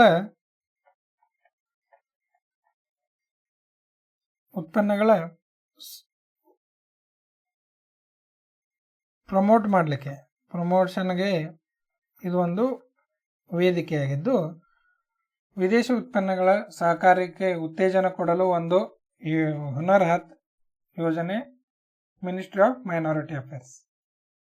ಮುಂದಿನ ಪ್ರಶ್ನೆ, ಈ ಕೆಳಗಿನ ಹೇಳಿಕೆಯನ್ನು ಪರಿಗಣಿಸಿ. ಭಾರತದಲ್ಲಿ ಮೆಂಥಾಲ್ ಸಿಗರೆಟ್ ಮಾರಾಟವನ್ನು ನಿಷೇಧಿಸಲಾಗಿಲ್ಲ. ಎರಡನೇ ಹೇಳಿಕೆ, 2012ರಲ್ಲಿ ಫಿನ್ಲ್ಯಾಂಡ್ ದೇಶವು ಮೆಂಥಾಲ್ ಸಿಗರೆಟ್ ಅನ್ನು ನಿಷೇಧಿಸಿದ ಮೊದಲ ದೇಶವಾಗಿದೆ. ಈ ಹೇಳಿಕೆಗಳಲ್ಲಿ ಮೇಲೆ ನೀಡಿರುವ ಹೇಳಿಕೆಗಳಲ್ಲಿ ಯಾವುದು ಸರಿಯಾಗಿಲ್ಲ? ಓಕೆ, ಯಾವುದು ತಪ್ಪಾಗಿದೆ ಅಂತ ಕೇಳಿದ್ದಾರೆ, ಯಾವುದು ಸರಿ ಆಗಿದೆ ಅಂತ ಕೇಳಿಲ್ಲ, ಯಾವುದು ಸರಿ ಆಗಿಲ್ಲ ಅಂತ ಕೇಳಿದ್ದಾರೆ. ಆದ್ದರಿಂದ ಇಲ್ಲಿ ದಯವಿಟ್ಟು ಗಮನಿಸಿ. ಮೆಂಥಾಲ್ ಸಿಗರೆಟ್ ಭಾರತದಲ್ಲಿ ನಿಷೇಧವಾಗಿಲ್ಲ, ಇದು ಸರಿಯಾಗಿವೆ. ಮೆಂಥಾಲ್ ಸಿಗರೆಟ್ ಭಾರತದಲ್ಲಿ ನಿಷೇಧ ಆಗಿಲ್ಲ. ಓಕೆ, ಸರಿಯಾಗಿದೆ. 2012ರಲ್ಲಿ ಫಿನ್ಲ್ಯಾಂಡ್ ಮೆಂಥಾಲ್ ಸಿಗರೆಟ್ ಅನ್ನು ನಿಷೇಧಿಸಿದ ಮೊದಲ ದೇಶವಾಗಿದೆ, ಇದು ತಪ್ಪಾಗಿದೆ. ಯಾವುದು ಮೊದಲ ದೇಶ? ಬ್ರಾಜಿಲ್ ದೇಶ ಮೆಂಥಾಲ್ ಸಿಗರೆಟ್ ಅನ್ನು ನಿಷೇಧಿಸಿದ ವಿಶ್ವದ ಮೊದಲ ದೇಶವಾಗಿದೆ. ಆದ್ದರಿಂದ ಎರಡನೇ ಹೇಳಿಕೆ ತಪ್ಪಾಗಿದೆ. ಈ ಕೇಳಿರುವ ಪ್ರಶ್ನೆ ಏನೆಂದರೆ, ಇಲ್ಲಿ ಯಾವುದು ಸರಿಯಾಗಿಲ್ಲ ಅಂತ. ಆದ್ದರಿಂದ ಕೇವಲ 2 ಮಾತ್ರ ಸರಿಯಾಗಿಲ್ಲ. ಆಪ್ಷನ್ ಬಿ ಸರಿಯಾದ ಉತ್ತರ. ಮುಂದಿನ ಪ್ರಶ್ನೆ, ಬ್ರೆಜಿಲ್ ಯಾವಾಗ ಇದು ನಿಷೇಧಿಸಿತ್ತು? 2012ರಲ್ಲಿ. ಮುಂದಿನ ಪ್ರಶ್ನೆ, ಪರಿಶಿಷ್ಟ ಪಂಗಡಗಳಿಗೆ ಸಂಬಂಧಿಸಿರತಕ್ಕಂಥ ಹೇಳಿಕೆಯನ್ನು ಕೊಟ್ಟಿದ್ದಾರೆ. ಆ ಹೇಳಿಕೆಯನ್ನು ಪರಿಗಣಿಸಿ ಯಾವುದು ಸರಿಯಾಗಿದೆ ಅಂತ ನೀವು ಉತ್ತರಿಸಬೇಕು. ಒಂದು ಸಮುದಾಯವನ್ನು ಪರಿಶಿಷ್ಟ ಪಂಗಡ ಎಂದು ಘೋಷಿಸಲು ಸಂವಿಧಾನವು ಮಾನದಂಡವನ್ನು ಸೂಚಿಸಿಲ್ಲ. ನಂತರ ದೇಬಾರ ಆಯೋಗದ ಶಿಫಾರಸಿನ ಮೇರೆಗೆ ಆದಿವಾಸಿ ಬುಡಕಟ್ಟು ಗುಂಪುಗಳನ್ನು ರಚಿಸಲಾಗಿದೆ. ಸ್ನೇಹಿತರೆ, ಇವು ಎರಡೂ ಹೇಳಿಕೆ ಕೂಡ ಸರಿಯಾಗಿವೆ. Dhebar commission very important. Dhebar commission ಯಾವುದಕ್ಕೆ ಸಂಬಂಧಿಸಿದೆ? ದೇಬಾರ್ ಕಮಿಷನ್ ಇದು ಪರಿಶಿಷ್ಟ ಪಂಗಡಗಳಿಗೆ ಒಂದು ಆದಿವಾಸಿ ಬುಡಕಟ್ಟು ಗುಂಪುಗಳನ್ನು ರಚಿಸತಕ್ಕಂಥ ಒಂದು ಆಯೋಗ. Dhebar commission very important. ಮುಂದಿನ ಪ್ರಶ್ನೆ, ಕೆಲವೊಮ್ಮೆ ಸುದ್ದಿಯಲ್ಲಿರತಕ್ಕಂಥ ಒಂದು ಸಮಿತಿ ರಿಂಕೆ ಆಯೋಗ ಯಾವುದಕ್ಕೆ ಸಂಬಂಧಿಸಿದೆ? ರಿಂಕೆ ಆಯೋಗವು ಆಪ್ಷನ್ ಡಿ ನೋಟಿಫೈಡ್ ಬುಡಕಟ್ಟು ಸಮುದಾಯವನ್ನು ಗುರುತಿಸಲು ಮತ್ತು ಪಟ್ಟಿ ಮಾಡಲು ಈ ಆಯೋಗವನ್ನು ರಚಿಸಲಾಗಿತ್ತು. ಡಿನೋಟಿಫೈಡ್ ಟ್ರೈಬ್ಸ್ ಬುಡಕಟ್ಟು ಸಮುದಾಯ ಅಂದರೆ ಏನು? ಯಾವುದು ಇಲ್ಲಿ 1871ರಲ್ಲಿ ಯಾವುದು ಒಂದು ಅಡಿಯಲ್ಲಿ ಯಾವುದು ರಿಜಿಸ್ಟರ್ ಆಗಿಲ್ಲಲ್ಲ, ಆ ಬುಡಕಟ್ಟನ್ನು ಯಾವುದು ನೋಟಿಫೈ ಆಗಿಲ್ಲಲ್ಲ ಆ ಬುಡಕಟ್ಟುಗಳನ್ನು ಡಿನೋಟಿಫೈಡ್ ಬುಡಕಟ್ಟುಗಳೆಂದು ಕರೆಯುತ್ತಾರೆ. ಇವುಗಳು ಅತ್ಯಂತ ದುರ್ಬಲ ಮತ್ತು ವಂಚಿತ ಸಮುದಾಯ ಜನರು. ಇವರು ಡಿನೋಟಿಫೈಡ್ ಬುಡಕಟ್ಟುಗಳು 1871ರ ಕ್ರಿಮಿನಲ್ ಟ್ರೈಬ್ಸ್ ಆಕ್ಟ್ನಿಂದ ಪ್ರಾರಂಭವಾಗುವ ಕಾನೂನುಗಳನ್ನು ಸರಣಿಯ ಅಡಿಯಲ್ಲಿ ಬ್ರಿಟಿಷ್ ಆಡಳಿತದ ಅವಧಿಯಲ್ಲಿ ಜನ್ಮ ಅಪರಾಧ ಎಂದು ಅಧಿಸೂಚಿಸಲ್ಪಟ್ಟ ಸಮುದಾಯಗಳಾಗಿವೆ. ಅಲೆಮಾರಿ ಮತ್ತು ಅರೆಮಾರಿ ಸಮುದಾಯವನ್ನು ಎಲ್ಲ ಸಮಯದಲ್ಲೂ ಒಂದೇ ಸ್ಥಳದಲ್ಲಿ ವಾಸಿಸುವ ಬದಲು ಒಂದು ಸ್ಥಳದಿಂದ ಇನ್ನೊಂದು ಸ್ಥಳಕ್ಕೆ ಸ್ಥಳಾಂತರಗೊಳ್ಳುವರೆಂದು ವ್ಯಾಖ್ಯಾನಿಸಲಾಗಿದೆ. ಐತಿಹಾಸಿಕವಾಗಿ ಅಲೆಮಾರಿ ಬುಡಕಟ್ಟು ಮತ್ತು ಡಿನೋಟಿಫೈಡ್ ಬುಡಕಟ್ಟುಗಳು ಎಂದಿಗೂ ಖಾಸಗಿ ಭೂಮಿ ಅಥವಾ ಮನೆ ಮಾಲೀಕತ್ವ ಪ್ರದೇಶವನ್ನು ಹೊಂದಿರುವುದಿಲ್ಲ. ಆ ಜನರಿಗೆ ನಾವು ಡಿನೋಟಿಫೈಡ್ ಬುಡಕಟ್ಟು ಎಂದು ಕರೆಯುತ್ತಾರೆ. ಮುಂದಿನ ಪ್ರಶ್ನೆಗೆ ಹೋಗೋಣ ಸ್ನೇಹಿತರೆ. ಭಾರತೀಯ computer emergency response team short form ಆಗಿ ಸರ್ಟಿನ್ CERTIN ಅನ್ನು ಉಲ್ಲೇಖಿಸಿ ಕೆಳಗಿನ ಹೇಳಿಕೆಯನ್ನು ಪರಿಗಣಿಸಿ ಸರ್ಟಿನ್ ಬಗ್ಗೆ ಮಾಹಿತಿ ನೀಡಿದ್ದಾರೆ ಈ ಎರಡು ಹೇಳಿಕೆ ಮೂಲಕ. ಇದು ಒಂದು ಕಂಪ್ಯೂಟರ್ ಭದ್ರತಾ ಘಟನೆಗಳಿಗೆ ಪ್ರತಿಕ್ರಿಯಿಸಲು ರಾಷ್ಟ್ರೀಯ ನೋಡಲ್ ಏಜೆನ್ಸಿಯಾಗಿದೆ. ಓಕೆ, ಒಂದನೇ ಹೇಳಿಕೆ ಸರಿಯಾಗಿದೆ. ಇದು ರಾಷ್ಟ್ರೀಯ ಸೈಬರ್ ಭದ್ರತಾ ನೀತಿಯಿಂದ ತನ್ನ ಅಧಿಕಾರವನ್ನು ಪಡೆದುಕೊಂಡಿದೆ. ಇದು ತಪ್ಪಾಗಿದೆ ಸ್ನೇಹಿತರೆ. ಎರಡನೇ ಹೇಳಿಕೆ ತಪ್ಪಾಗಿದೆ. ಆಪ್ಷನ್ ಎ ಒಂದು ಮಾತ್ರ ಇಲ್ಲಿ ಸರಿಯಾಗಿದೆ. ಏಕೆಂದರೆ ಎರಡನೇ ಹೇಳಿಕೆ ಗಮನಿಸಿ, ಇಲ್ಲಿ ಸರ್ಟಿನ್ ಇದು ತನ್ನ ಅಧಿಕಾರವನ್ನು ಇನ್ಫಾರ್ಮೇಷನ್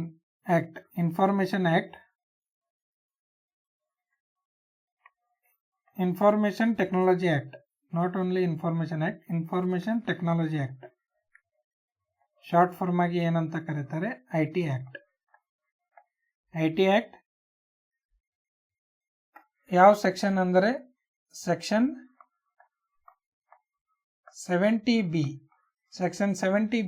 ಆಫ್ IT ಆಕ್ಟ್ ಮೂಲಕ ತನ್ನ ಅಧಿಕಾರವನ್ನು ಪಡೆದುಕೊಳ್ಳುತ್ತದೆ ಸರ್ಟಿನ್. ಆದ್ದರಿಂದ ಎರಡನೇ ಹೇಳಿಕೆ ತಪ್ಪಾಗಿದ್ದು ಮೊದಲನೇ ಹೇಳಿಕೆ ಮಾತ್ರ ಸರಿಯಾದ ಉತ್ತರ. ಮುಂದಿನ ಪ್ರಶ್ನೆಗೆ ಹೋಗೋಣ ಸ್ನೇಹಿತರೆ. 2021ರಲ್ಲಿ ನಡೆದಿರತಕ್ಕಂಥ Khelo India university games, actually 2021ರಲ್ಲಿ ನಡೆದಿಲ್ಲ, ಇದು ಎಡಿಷನ್ 2021, ಆದರೆ 2022ರಲ್ಲಿ ನಡೆಯಲಾಗಿದ್ದು ಯೂನಿವರ್ಸಿಟಿ ಗೇಮ್ಸ್ ಬೆಂಗಳೂರಿನಲ್ಲಿ ನಡೆದಿದ್ದು. ಚಾಂಪಿಯನ್ಶಿಪ್ ಪ್ರಶಸ್ತಿಯನ್ನು ಯಾವ ವಿಶ್ವವಿದ್ಯಾಲಯ ಗೆದ್ದುಕೊಂಡಿದೆ? ಇದಕ್ಕೆ ಸರಿಯಾದ ಉತ್ತರ ಜೈನ್ ವಿಶ್ವವಿದ್ಯಾಲಯ, ಕರ್ನಾಟಕದ ಜೈನ್ ವಿಶ್ವವಿದ್ಯಾಲಯ, ಬೆಂಗಳೂರಿನಲ್ಲಿರತಕ್ಕಂಥ ಜೈನ್ ವಿಶ್ವವಿದ್ಯಾಲಯ ಈ ಚಾಂಪಿಯನ್ಶಿಪ್ ಪ್ರಶಸ್ತಿಯನ್ನು ಪಡೆದುಕೊಂಡಿದೆ. ಖೇಲೋ ಇಂಡಿಯಾ ವಿಶ್ವವಿದ್ಯಾಲಯ ಗೇಮ್ಸ್ ಬಗ್ಗೆ ಮಾಹಿತಿ ಹೇಳಬೇಕಂದ್ರೆ ಇದು ಬೆಂಗಳೂರಿನಲ್ಲಿ ನಡೆಯತಕ್ಕಂಥ ಎರಡನೇ ಆವರ್ತಿಯ ಪಂದ್ಯಾವಳಿ. ಇವು ಸೆಕೆಂಡ್ ಎಡಿಷನ್. ಫಸ್ಟ್ ಎಡಿಷನ್ ಎಲ್ಲಿ ನಡೆದಿದ್ದು? ಭುವನೇಶ್ವರ್ ಒಡಿಸ್ಸಾದಲ್ಲಿ ನಡೆದಿದ್ದು. 2020ರಲ್ಲಿ ನಡೆದಿದ್ದು. 2021ರ ಎಡಿಷನ್ ಕೋವಿಡ್ ಕಾರಣದಿಂದ 2022ರಲ್ಲಿ ನಡೆಸಲಾಗಿತ್ತು ಏಪ್ರಿಲ್ನಲ್ಲಿ.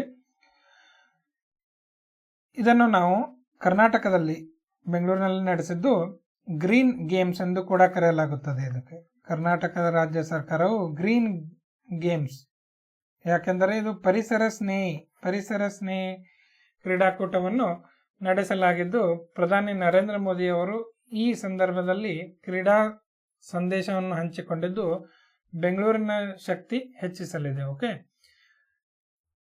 ಈ ಎರಡನೇ ಎಡಿಷನ್ ಖೇಲೋ ಇಂಡಿಯಾದ ಮಸ್ಕಾಟ್ ಯಾವುದು? ವೆರಿ ಇಂಪಾರ್ಟೆಂಟ್, ಕೇಳ್ತಾರೆ ಎಕ್ಸಾಮಲ್ಲಿ. ಮಸ್ಕಾಟ್ ಚಿಹ್ನೆ ಯಾವುದಂದ್ರೆ ವೀರ ಎಂಬ ಆನೆ. 2 ಆನೆಗಳನ್ನು ಹೊಂದಿರತಕ್ಕಂಥ ಬೆಂಗಳೂರಿನಲ್ಲಿರುವ ವಿಧಾನಸೌಧದ ಚಿತ್ರ ಇದು. ಓಕೆ, ಈ ಎರಡನೇ ಆವೃತ್ತಿಯಲ್ಲಿ 2 ಹೊಸ ಗೇಮನ್ನು ಪರಿಚಯಿಸಲಾಗಿತ್ತು. ಯೋಗಾಸನ ಮತ್ತು ಇನ್ನೊಂದು ಯಾವುದು? ಮಲ್ಲಕಂಬ. ಓಕೆ, ಮಲ್ಲಕಂಬ, ಯೋಗಾಸನ ಮತ್ತು ಮಲ್ಲಕಂಬ 2 ಗೇಮ್ಸ್ ಅನ್ನು ಈ ಎಡಿಷನ್ ಅಲ್ಲಿ ಪರಿಚಯಿಸಲಾಗಿತ್ತು. ಇದನ್ನು ಆಯೋಜಿಸುವವರು ಯಾರು? ಕೇಂದ್ರ ಸರ್ಕಾರದ ರಾಷ್ಟ್ರೀಯ ಕ್ರೀಡಾ ಸಂಸ್ಥೆ ಮತ್ತು ಕೇಂದ್ರ ಸರ್ಕಾರದ ಯುವ ಶಕ್ತಿ ಮತ್ತು ಸಬಲೀಕರಣ ಸಚಿವಾಲಯ ಮೂಲಕ ಈ ಗೇಮ್ಸ್ ಅನ್ನು ಆಯೋಜಿಸಲಾಗಿದೆ. ಇತ್ತೀಚೆಗೆ ನಾವು ಅಸ್ಸಾಂ ರೈಫಲ್ ಪಬ್ಲಿಕ್ ಸ್ಕೂಲ್ ಅನ್ನು ಖೇಲೋ ಇಂಡಿಯಾ ಸ್ಪೋರ್ಟ್ಸ್ ಸ್ಕೂಲ್ ಆಗಿ ಉದ್ಘಾಟನೆ ಮಾಡಲಾಗಿದೆ. ಕೇಂದ್ರ ಯುವಜನ ಮತ್ತು ಕ್ರೀಡಾ ಸಚಿವರಾದಂಥ ಕಿರಣ್ ರಿಜಿಜು ಅವರು 2021 ಜನವರಿಯಲ್ಲಿ ಅಸ್ಸಾಂ ರೈಫಲ್ ಪಬ್ಲಿಕ್ ಸ್ಕೂಲನ್ನು ಖೇಲೋ ಇಂಡಿಯಾ ಸ್ಪೋರ್ಟ್ಸ್ ಶಾಲೆಯನ್ನಾಗಿ ಉದ್ಘಾಟಿಸಲಾಗಿದೆ. ಓಕೆ, ದೇಶದ ನಂಬರ್ 1 ಆಟಗಾರ್ತಿ ಯಾರು? ಈ ಎಡಿಷನ್ ಅಲ್ಲಿ, ಸೆಕೆಂಡ್ ಎಡಿಷನ್ ಅಲ್ಲಿ ದೇಶದ ನಂಬರ್ 1 ಆಟಗಾರ್ತಿ ಪ್ರಿಯಾ ಮೋಹನ್ ಅವರು. ಪ್ರಿಯಾ ಮೋಹನ್ ಅವರು ದೇಶದ ನಂಬರ್ 1 ಆಟಗಾರರಾಗಿ ಹೊರಹೊಮ್ಮಿದ್ದಾರೆ. ಇನ್ನಷ್ಟು ಮಾಹಿತಿ ಹೇಳಬೇಕೆಂದರೆ ಸ್ನೇಹಿತರೆ, ಖೇಲೋ ಇಂಡಿಯಾ ಬಗ್ಗೆ ಮಾಹಿತಿ ನೋಡೋಣ. ಇಲ್ಲಿ ಖೇಲೋ ಇಂಡಿಯಾ ಯೂತ್ ಗೇಮ್ಸ್, ಕೇವಲ ಖೇಲೋ ಇಂಡಿಯಾ ಯೂತ್ ಗೇಮ್ಸ್ ಬಂದರೆ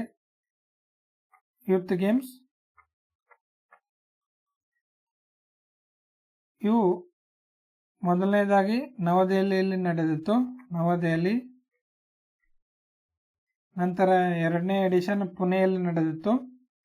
ನಂತರ 3ನೇ ಎಡಿಷನ್ ಗುವಾಹಟಿಯಲ್ಲಿ ನಡೆಸಲಾಗಿತ್ತು.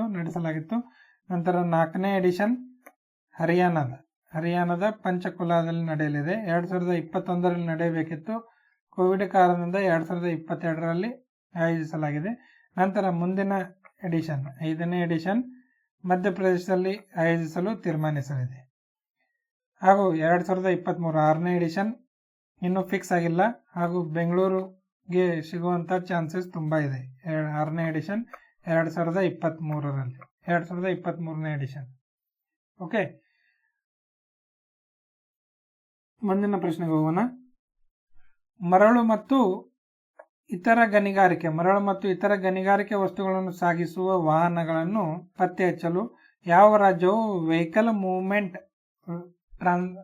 ಮೂವ್ಮೆಂಟ್ ಟ್ರ್ಯಾಕಿಂಗ್ ಸಿಸ್ಟಮ್ ಅನ್ನು ಅಪ್ಲಿಕೇಶನ್ ಎಂಬ ಪ್ರಾರಂಭಿಸಿದೆ? ಇದಕ್ಕೆ ಸರಿಯಾದ ಉತ್ತರ ಸ್ನೇಹಿತರೆ ಆಪ್ಷನ್ ಡಿ, ಹರಿಯಾಣ ರಾಜ್ಯದಲ್ಲಿ ಈ ಮೂವ್ಮೆಂಟ್ ಟ್ರ್ಯಾಕಿಂಗ್ ಸಿಸ್ಟಮ್ ಎಂಬ ಅಪ್ಲಿಕೇಶನ್ ಅನ್ನು ಬಿಡುಗಡೆ ಮಾಡಿದೆ. ಮುಂದಿನ ಪ್ರಶ್ನೆ, 8,000 ಮೀಟರ್ಗಳಿಗಿಂತ ಹೆಚ್ಚು 5 ಶಿಖರಗಳನ್ನು ಏರಿದ ಮೊದಲ ಭಾರತೀಯ ಮಹಿಳೆ ಯಾರು?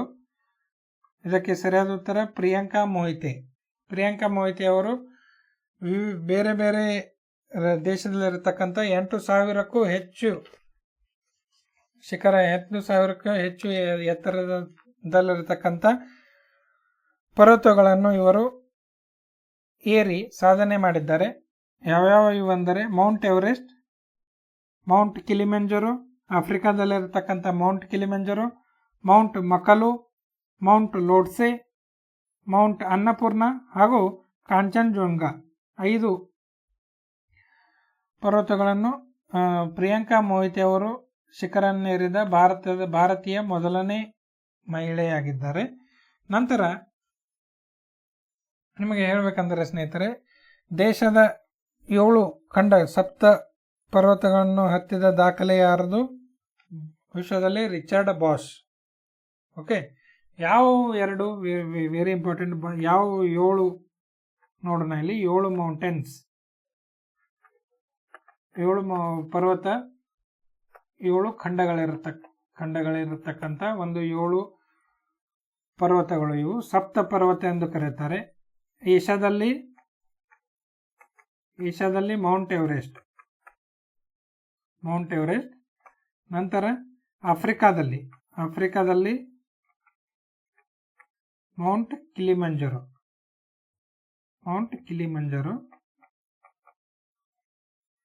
ನಂತರ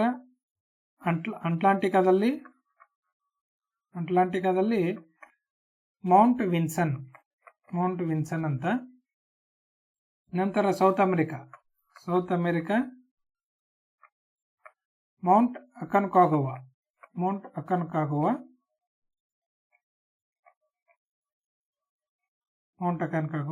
ನಂತರ ನಾರ್ತ್ ಅಮೆರಿಕಾದಲ್ಲಿ ಯಾವುದು? ಮೌಂಟ್ ಕಿನಿಲಿ. ಹಾಗೂ ಆಸ್ಟ್ರೇಲಿಯಾದಲ್ಲಿ ಮೌಂಟ್ ಕೋಸಿಸ್ಕೋ.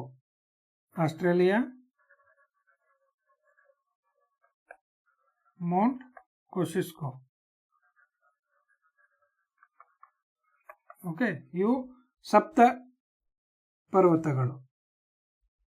ಮುಂದಿನ ಪ್ರಶ್ನೆ ಗೌರ್ ಗೌರ್ ಅಥವಾ ಭಾರತೀಯ ಕಾಡೆಮ್ಮೆ ಅಥವಾ ಇಂಡಿಯನ್ ಬೊಸಾನ್ ಅಂತ ಕರೀತಾರೆ. ಇಂಡಿಯನ್ ಬಿಸಾನ್ ಗಾಗಿ ಮೀಸಲಾದ ಭಾರತದ ಮೊದಲ ಸಫಾರಿಯನ್ನು ಕರ್ನಾಟಕ ರಾಜ್ಯದ ಯಾವ ಜಿಲ್ಲೆಯಲ್ಲಿ ಸ್ಥಾಪಿಸಲಾಗುವುದು?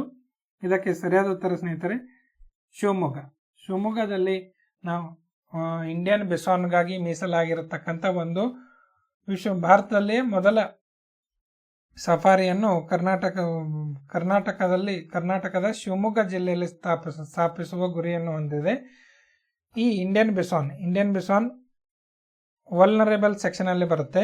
ವಲ್ನರೇಬಲ್ ಕ್ಯಾಟಗರಿಯಲ್ಲಿ ಯಾವುದು? IUCN ರೆಡ್ ಲಿಸ್ಟ್ ಇದೆಯಲ್ಲ, ಆ ರೆಡ್ ಲಿಸ್ಟಲ್ಲಿ ವಲ್ನರೇಬಲ್ ಕ್ಯಾಟಗರಿಯಲ್ಲಿ ಬರುತ್ತದೆ. ನಂತರ ನಮ್ಮ ಭಾರತದ wild life protection act of 1972 ಅಲ್ಲಿ ಬರತಕ್ಕಂಥ ಒಂದು ಶೆಡ್ಯೂಲ್ ಪಟ್ಟಿ 1 ಕ್ಯಾಟಗರಿಯಲ್ಲಿ ಈ ಪ್ರಾಣಿಯನ್ನು ಇಡಲಾಗಿದೆ. ಮುಂದಿನ ಪ್ರಶ್ನೆ, ರಾಜ್ಯದ ಜನರಲ್ಲಿ ಜೀವನ ಶೈಲಿ ರೋಗಗಳನ್ನು ಪತ್ತೆ ಹಚ್ಚಲು ಮತ್ತು ನಿಯಂತ್ರಿಸಲು ಉದ್ದೇಶದಿಂದ ಯಾವ ರಾಜ್ಯ ಸರ್ಕಾರವು ಆಂಡ್ರಾಯ್ಡ್ ಶೈಲಿ ಅಪ್ಲಿಕೇಶನ್ ಅನ್ನು ಅಭಿವೃದ್ಧಿಪಡಿಸಿದೆ? ಇದಕ್ಕೆ ಸರಿಯಾದ ಉತ್ತರ ಕೇರಳ ರಾಜ್ಯ ಸರ್ಕಾರವು ಶೈಲಿ ಎಂಬ ಅಪ್ಲಿಕೇಶನ್ ಅನ್ನು ಬಿಡುಗಡೆ ಮಾಡಿದೆ. ಮುಂದಿನ ಪ್ರಶ್ನೆ, ಯಾವ ಸಿಂಧು ಕಣಿವೆ ನಾಗರಿಕತೆಯ ತಾಣಗಳಲ್ಲಿ ಪುರಾತತ್ವ ಶಾಸ್ತ್ರಜ್ಞರು 5000 ವರ್ಷಗಳಷ್ಟು ಹಳೆಯದಾದ ಆಭರಣ ತಯಾರಿಕಾ ಕಾರ್ಖಾನೆಯನ್ನು ಕಂಡುಹಿಡಿದಿದ್ದಾರೆ? ಆಭರಣ ತಯಾರಿಕಾ ಕಾರ್ಖಾನೆಯನ್ನು ರಾಖಿಗರಿಯಲ್ಲಿ ಕಂಡುಹಿಡಿದಿದ್ದಾರೆ. ರಾಖಿಗರಿ ಎಲ್ಲಿ ಬರ್ತದೆ? ರಾಖಿಗರಿ ಹರಿಯಾಣ ರಾಜ್ಯದಲ್ಲಿ ಬರತಕ್ಕಂಥ ಒಂದು ಪ್ರದೇಶ. ಈ ರಾಖಿಗರಿ ಇಂಡಸ್ ವ್ಯಾಲಿ ಸಿವಿಲೈಸೇಷನ್ ಒಂದು ತಾಣವಾಗಿದ್ದು ಗಗ್ಗರ್ ರಿವರ್ ಈ ರಾಖಿಗರಿ ತಾಣದ ಮೂಲಕ ಹರಿಯತಕ್ಕಂಥ ಒಂದು ನದಿಯಾಗಿದೆ, ಗಗ್ಗರ್ ನದಿ. ಮುಂದಿನ ಪ್ರಶ್ನೆ, ಭಾರತದಲ್ಲಿನ ಕೋವಿಡ್ ಸ್ಥಿತಿಯ ಚಿತ್ರಗಳಿಗಾಗಿ ಯಾವ ಭಾರತೀಯನು ಮರಣೋತ್ತರವಾಗಿ 2022ರ ಪುಲಿಟ್ಜರ್ ಪ್ರಶಸ್ತಿಯನ್ನು ಗೆದ್ದಿದ್ದಾನು? ಪುಲಿಟ್ಜರ್ ಪ್ರಶಸ್ತಿಯನ್ನು ಗೆದ್ದ ಭಾರತೀಯನ ಹೆಸರೇನಂತ ಕೇಳಿದ್ದಾರೆ. ಇಲ್ಲಿ ಗಮನಿಸಿ ಸ್ನೇಹಿತರೆ, ಇದಕ್ಕೆ ಸರಿಯಾದ ಉತ್ತರ ಆಪ್ಷನ್ ಡಿ ಡ್ಯಾನಿಶ್ ಸಿದ್ದಿಕಿ ಅವರು ಮರಣೋತ್ತರವಾಗಿ ಪಡೆದಿರತಕ್ಕಂಥ ಒಂದು ಅವಾರ್ಡ್ ಇದು. ಡ್ಯಾನಿಶ್ ಸಿದ್ದಿಕಿ ಅವರಿಗೆ ಲಭಿಸಿದೆ 2022ರಲ್ಲಿ. 2021ರಲ್ಲಿ ಯಾರಿಗೆ ಸಿಕ್ಕಿತ್ತು? 2021ರಲ್ಲಿ ಮೇಘಾ ರಾಜಗೋಪಾಲ್ ಅವರಿಗೆ ಈ ಪ್ರಶಸ್ತಿ ಲಭಿಸಿತ್ತು. ಈ ಪ್ರಶಸ್ತಿಯನ್ನು ನೀಡುವವರು ಯಾರು? ಅಮೆರಿಕದ ಕೊಲಂಬಿಯಾ ಎಂಬ ಯೂನಿವರ್ಸಿಟಿ ಇದೆ, ಕೊಲಂಬಿಯಾ ವಿಶ್ವವಿದ್ಯಾಲಯ ನೀಡುವ ಒಂದು ಪ್ರಶಸ್ತಿ ಇದು. ಯಾವ ಕ್ಷೇತ್ರದಲ್ಲಿ? ಜರ್ನಲಿಸಂ ಕ್ಷೇತ್ರದಲ್ಲಿರತಕ್ಕಂಥ ಒಂದು ಪ್ರಶಸ್ತಿ. ಮುಂದಿನ ಪ್ರಶ್ನೆ, ಭಾರತೀಯ ಉಪರಾಷ್ಟ್ರಪತಿ ವೆಂಕಯ್ಯ ನಾಯ್ಡು ಅವರು ಭಾರತದಲ್ಲಿ ಪೊಲೀಸ್ ಸುಧಾರಣೆಗಾಗಿ ಹೋರಾಟ ರೂರಲ್ಸ್ ಪೊಲೀಸ್ ಟು ಪೀಪಲ್ಸ್ ಪೊಲೀಸ್ ಎಂಬ ಶೀರ್ಷಿಕೆಯ ಪುಸ್ತಕವನ್ನು ಬಿಡುಗಡೆ ಮಾಡಿದರು. ಯಾರು ಈ ಪುಸ್ತಕವನ್ನು ಬರೆದಿದ್ದಾರೆ? ಆಥರ್ ಆಫ್ ದಿಸ್ ಬುಕ್ ಅಂತ ಕೇಳಿದ್ದಾರೆ. ಇದಕ್ಕೆ ಸರಿಯಾದ ಉತ್ತರ ಸ್ನೇಹಿತರೆ IPS ಪ್ರಕಾಶ್ ಸಿಂಗ್ ಅವರು ಬರೆದಿರ್ತಕ್ಕಂಥ ಒಂದು ಪುಸ್ತಕ. ಸುಪ್ರೀಂ ಕೋರ್ಟ್ ಅಲ್ಲಿ ಪೊಲೀಸ್ ರಿಫಾರ್ಮ್ಗಾಗಿ ಒಂದು ಸಮಿತಿಯನ್ನು ರಚಿಸಲಾಗಿತ್ತು. ಇದು ಪ್ರಕಾಶ್ ಸಿಂಗ್ ಉತ್ತರ ಪ್ರದೇಶದ ಫಾರ್ಮರ್ DGP ಆಗಿದಂಥ ಪ್ರಕಾಶ್ ಸಿಂಗ್ ಅವರ ಸಲಹೆ ಮೇರೆಗೆ ಒಂದು ರಿಕಮೆಂಡೇಶನ್ ಪೊಲೀಸ್ ಸುಧಾರಣೆಗೆ ಅತ್ಯಂತ ಮಹತ್ವದ್ದಾಗಿದ್ದು, ನಿಮ್ಮ PSI ಮುಂದಿನ ಪರೀಕ್ಷೆಯಲ್ಲಿ ಇರುತ್ತೆ. ಈಗ ಪೊಲೀಸ್ ಸುಧಾರಣೆ ಮೇಲೆ ಎಸ್ಸೆ ಕೇಳಿರ್ತಾರಲ್ಲ, ಆ ಎಸ್ಸೆಯಲ್ಲಿ ಪ್ರಕಾಶ್ ಸಿಂಗ್ ಅವರ ರಿಕಮೆಂಡೇಶನ್ ವೆರಿ ಇಂಪಾರ್ಟೆಂಟ್ ಆಗಿರ್ತದೆ. ಆದ್ದರಿಂದ ಪ್ರಕಾಶ್ ಸಿಂಗ್ ಅವರ ರಿಕಮೆಂಡೇಶನ್ ನೀವು ನೋಟ್ ಮಾಡಿಕೊಳ್ಳಿ. ಓಕೆ, ಮುಂದಿನ ಪ್ರಶ್ನೆ, ಹೊಸ ಮುಖ್ಯ ಚುನಾವಣಾ ಆಯುಕ್ತರು, ಭಾರತದ ಮುಖ್ಯ ಚುನಾವಣಾ ಆಯುಕ್ತರಾಗಿ ಯಾರು ನೇಮಕಗೊಂಡಿದ್ದಾರೆ? ಆಪ್ಷನ್ ಸಿ ರಾಜೀವ್ ಕುಮಾರ್ ಅವರು ನೇಮಕಗೊಂಡಿದ್ದಾರೆ. ಇವರು 25ನೇ ಮುಖ್ಯ ಚೀಫ್ ಎಲೆಕ್ಷನ್ ಕಮಿಷನರ್ ಇವರು. ಓಕೆ, ಮುಖ್ಯ ಚುನಾವಣಾ ಆಯುಕ್ತರು. 24ನೇವರು ಯಾರು ಇತ್ತೀಚೆಗೆ ನಿರ್ಗಮನಗೊಂಡಿರತಕ್ಕಂಥ 24ನೇ ಚುನಾವಣಾ ಆಯುಕ್ತರಾಗಿ ಸುಶೀಲ್ ಚಂದ್ರ ಅವರು ಇತ್ತೀಚೆಗೆ ರಿಟೈರ್ಡ್ ಆಗಿದ್ದಾರೆ. ಸುಶೀಲ್ ಚಂದ್ರ.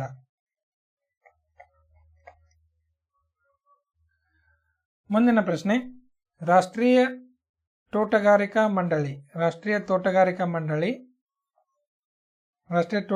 ಮಂಡಳಿಯ ಪ್ರಕಾರ 2021-22ರಲ್ಲಿ ಭಾರತದಲ್ಲಿ ಅತಿ ಹೆಚ್ಚು ಅಣಬೆ ಅಂದರೆ ಮಶ್ರೂಮ್ ಉತ್ಪಾದಿಸುವ ರಾಜ್ಯ ಯಾವುದು? ಇದಕ್ಕೆ ಸರಿಯಾದ ಉತ್ತರ ಸ್ನೇಹಿತರೆ, ಸರ್ಪ್ರೈಸಿಂಗ್ಲಿ ವೆರಿ ಇಂಪಾರ್ಟೆಂಟ್ ಟ್ರ್ಯಾಪ್ ಇದು ಕ್ವಶನ್, ಬಿಹಾರಲ್ಲಿ ಅತಿ ಹೆಚ್ಚು ಅಣಬೆಯನ್ನು ಉತ್ಪಾದಿಸಲಾಗುತ್ತದೆ. ಮುಂದಿನ ಪ್ರಶ್ನೆಗೆ ಹೋಗೋಣ. ವಾಸ್ತವಿಕವಾಗಿ ನಡೆದಿರ್ತಕ್ಕಂಥ ಅಂದರೆ ವರ್ಚುವಲ್ ಆಗಿ ನಡೆದಿರ್ತಕ್ಕಂಥ 2ನೇ ಜಾಗತಿಕ ಕೋವಿಡ್ ಶೃಂಗಸಭೆಯ ಥೀಮ್ ಯಾವುದು? ಥೀಮ್ ಸಾಂಕ್ರಾಮಿಕ ಆಯಾಸವನ್ನು ತಡೆಗಟ್ಟುವುದು ಮತ್ತು ಸಿದ್ಧತೆಗೆ ಆದ್ಯತೆ ನೀಡುವುದು. ಆಪ್ಷನ್ ಬಿ ಸರಿಯಾದ ಉತ್ತರ. ಓಕೆ, ಆಪ್ಷನ್ ಬಿ ಸರಿಯಾದ ಉತ್ತರ. 2ನೇ ಜಾಗತಿಕ ಶೃಂಗಸಭೆ ಅಮೆರಿಕಾದ ಸಹಭಾಗಿತ್ವದಲ್ಲಿ ನಡೆದಿರ್ತಕ್ಕಂಥ ಒಂದು ಶೃಂಗಸಭೆ ವರ್ಚುವಲ್ ಆಗಿ ನಡೆದಿತ್ತು. ಓಕೆ, 2021ರಲ್ಲಿ ಕೂಡ ವರ್ಚುವಲ್ ಆಗಿ ನಡೆದಿತ್ತು. ಕೋವಿಡ್ ನಂತರದ ಹೇಗೆ ತಡೆಗಟ್ಟುವುದು ಹಾಗೂ ನಂತರದ ಆರ್ಥಿಕ ಎಕನಾಮಿಕ್ ಉತ್ತೇಜನಕ್ಕೆ ಯಾವ್ಯಾವ ಕಾರ್ಯಕ್ರಮವನ್ನು ಕೈಗೊಳ್ಳಬೇಕೆಂಬ ವಿಚಾರವನ್ನು ಈ ಶೃಂಗಸಭೆಯಲ್ಲಿ ನಡೆಸಲಾಗುತ್ತದೆ. ಮುಂದಿನ ಪ್ರಶ್ನೆ, ಈ ಕೆಳಗಿನ ಹೇಳಿಕೆಯನ್ನು ಗಮನಿಸಿ. ಯಾವುದರ ಬಗ್ಗೆ ಅಂದರೆ ಏಕರೂಪ ನಾಗರಿಕ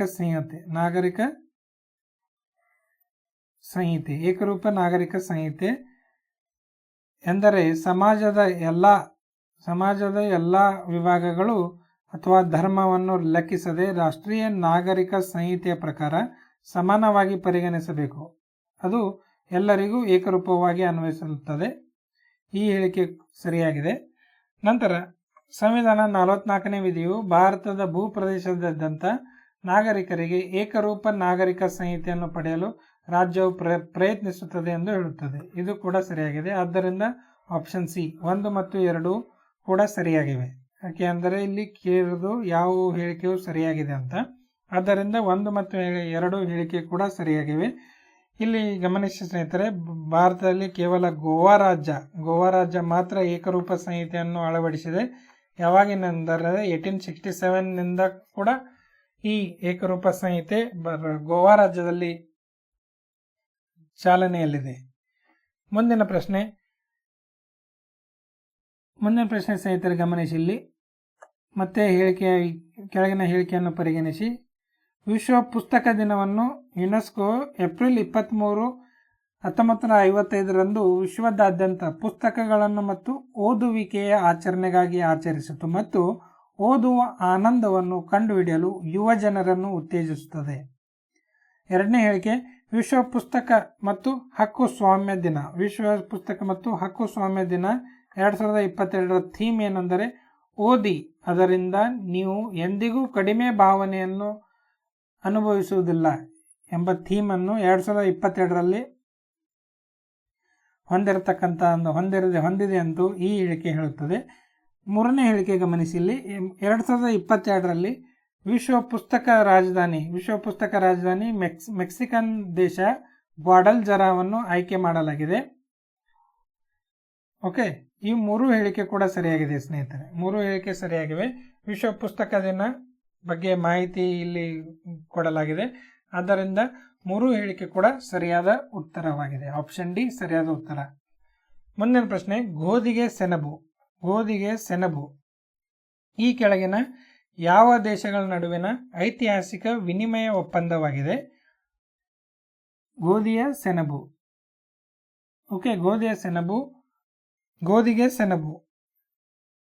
ಇದು ಆಪ್ಷನ್ ಸಿ ಭಾರತ ಮತ್ತು ಅರ್ಜೆಂಟೀನಾ ದೇಶಗಳಿಗೆ ಸಂಬಂಧಿಸತಕ್ಕಂಥ ಒಂದು ಐತಿಹಾಸಿಕ ಒಪ್ಪಂದ. ಇದು 1949ರಲ್ಲಿ ಸ್ವತಂತ್ರ ನಂತರ ಭಾರತದಲ್ಲಿ ಆಹಾರ ಭದ್ರತೆ ಕಳಪೆ ಪ್ರದರ್ಶನ ಮಾಡಿತ್ತು. ಆಹಾರ ಭದ್ರತೆಯಲ್ಲಿ ಭಾರತ ಅತ್ಯಂತ ಕಳಪೆ ಪ್ರದರ್ಶನದಲ್ಲಿತ್ತು. ಹಸಿವಿನಿಂದ ಇಡೀ ಭಾರತ ದೇಶ ಕಂಗಾಲಾಗಿತ್ತು. ಓಕೆ, ಹಸಿವಿನ ಮುಕ್ತಗೊಳಿಸಲಿಕ್ಕೆ ಭಾರತ ಮತ್ತು ಅರ್ಜೆಂಟೀನಾ ಎರಡೂ ದೇಶ ಗೋಧಿಗೆ ಸೆಣಬು ಅಂದರೆ ಭಾರತದಿಂದ ಅರ್ಜೆಂಟೀನಾಗೆ ಸೆಣಬುವನ್ನು ರಫ್ತು ಮಾಡುವುದು ಹಾಗೂ ಅರ್ಜೆಂಟೀನಾದಿಂದ ಭಾರತಕ್ಕೆ ಸೆಣಬುವನ್ನು ಇಂಪೋರ್ಟ್ ಮಾಡಿಕೊಳ್ಳಿರತಕ್ಕಂಥ ಒಂದು ಯೋಜನೆ ಬಾರ್ಟರ್ ಸಿಸ್ಟಮ್ ಅಂತ ಕರೆಯುತ್ತಾರೆ. ಐತಿಹಾಸಿಕ ವಿನಿಮಯ ಒಪ್ಪಂದ. ಓಕೆ, ಯಾವಾಗ 1949ರಲ್ಲಿ ನಡೆದಿರ್ತಕ್ಕಂಥ ಒಂದು ಒಪ್ಪಂದ. ಇತ್ತೀಚೆಗೆ ನಮ್ಮ ವಿದೇಶಾಂಗ ಸಚಿವರಾದಂಥ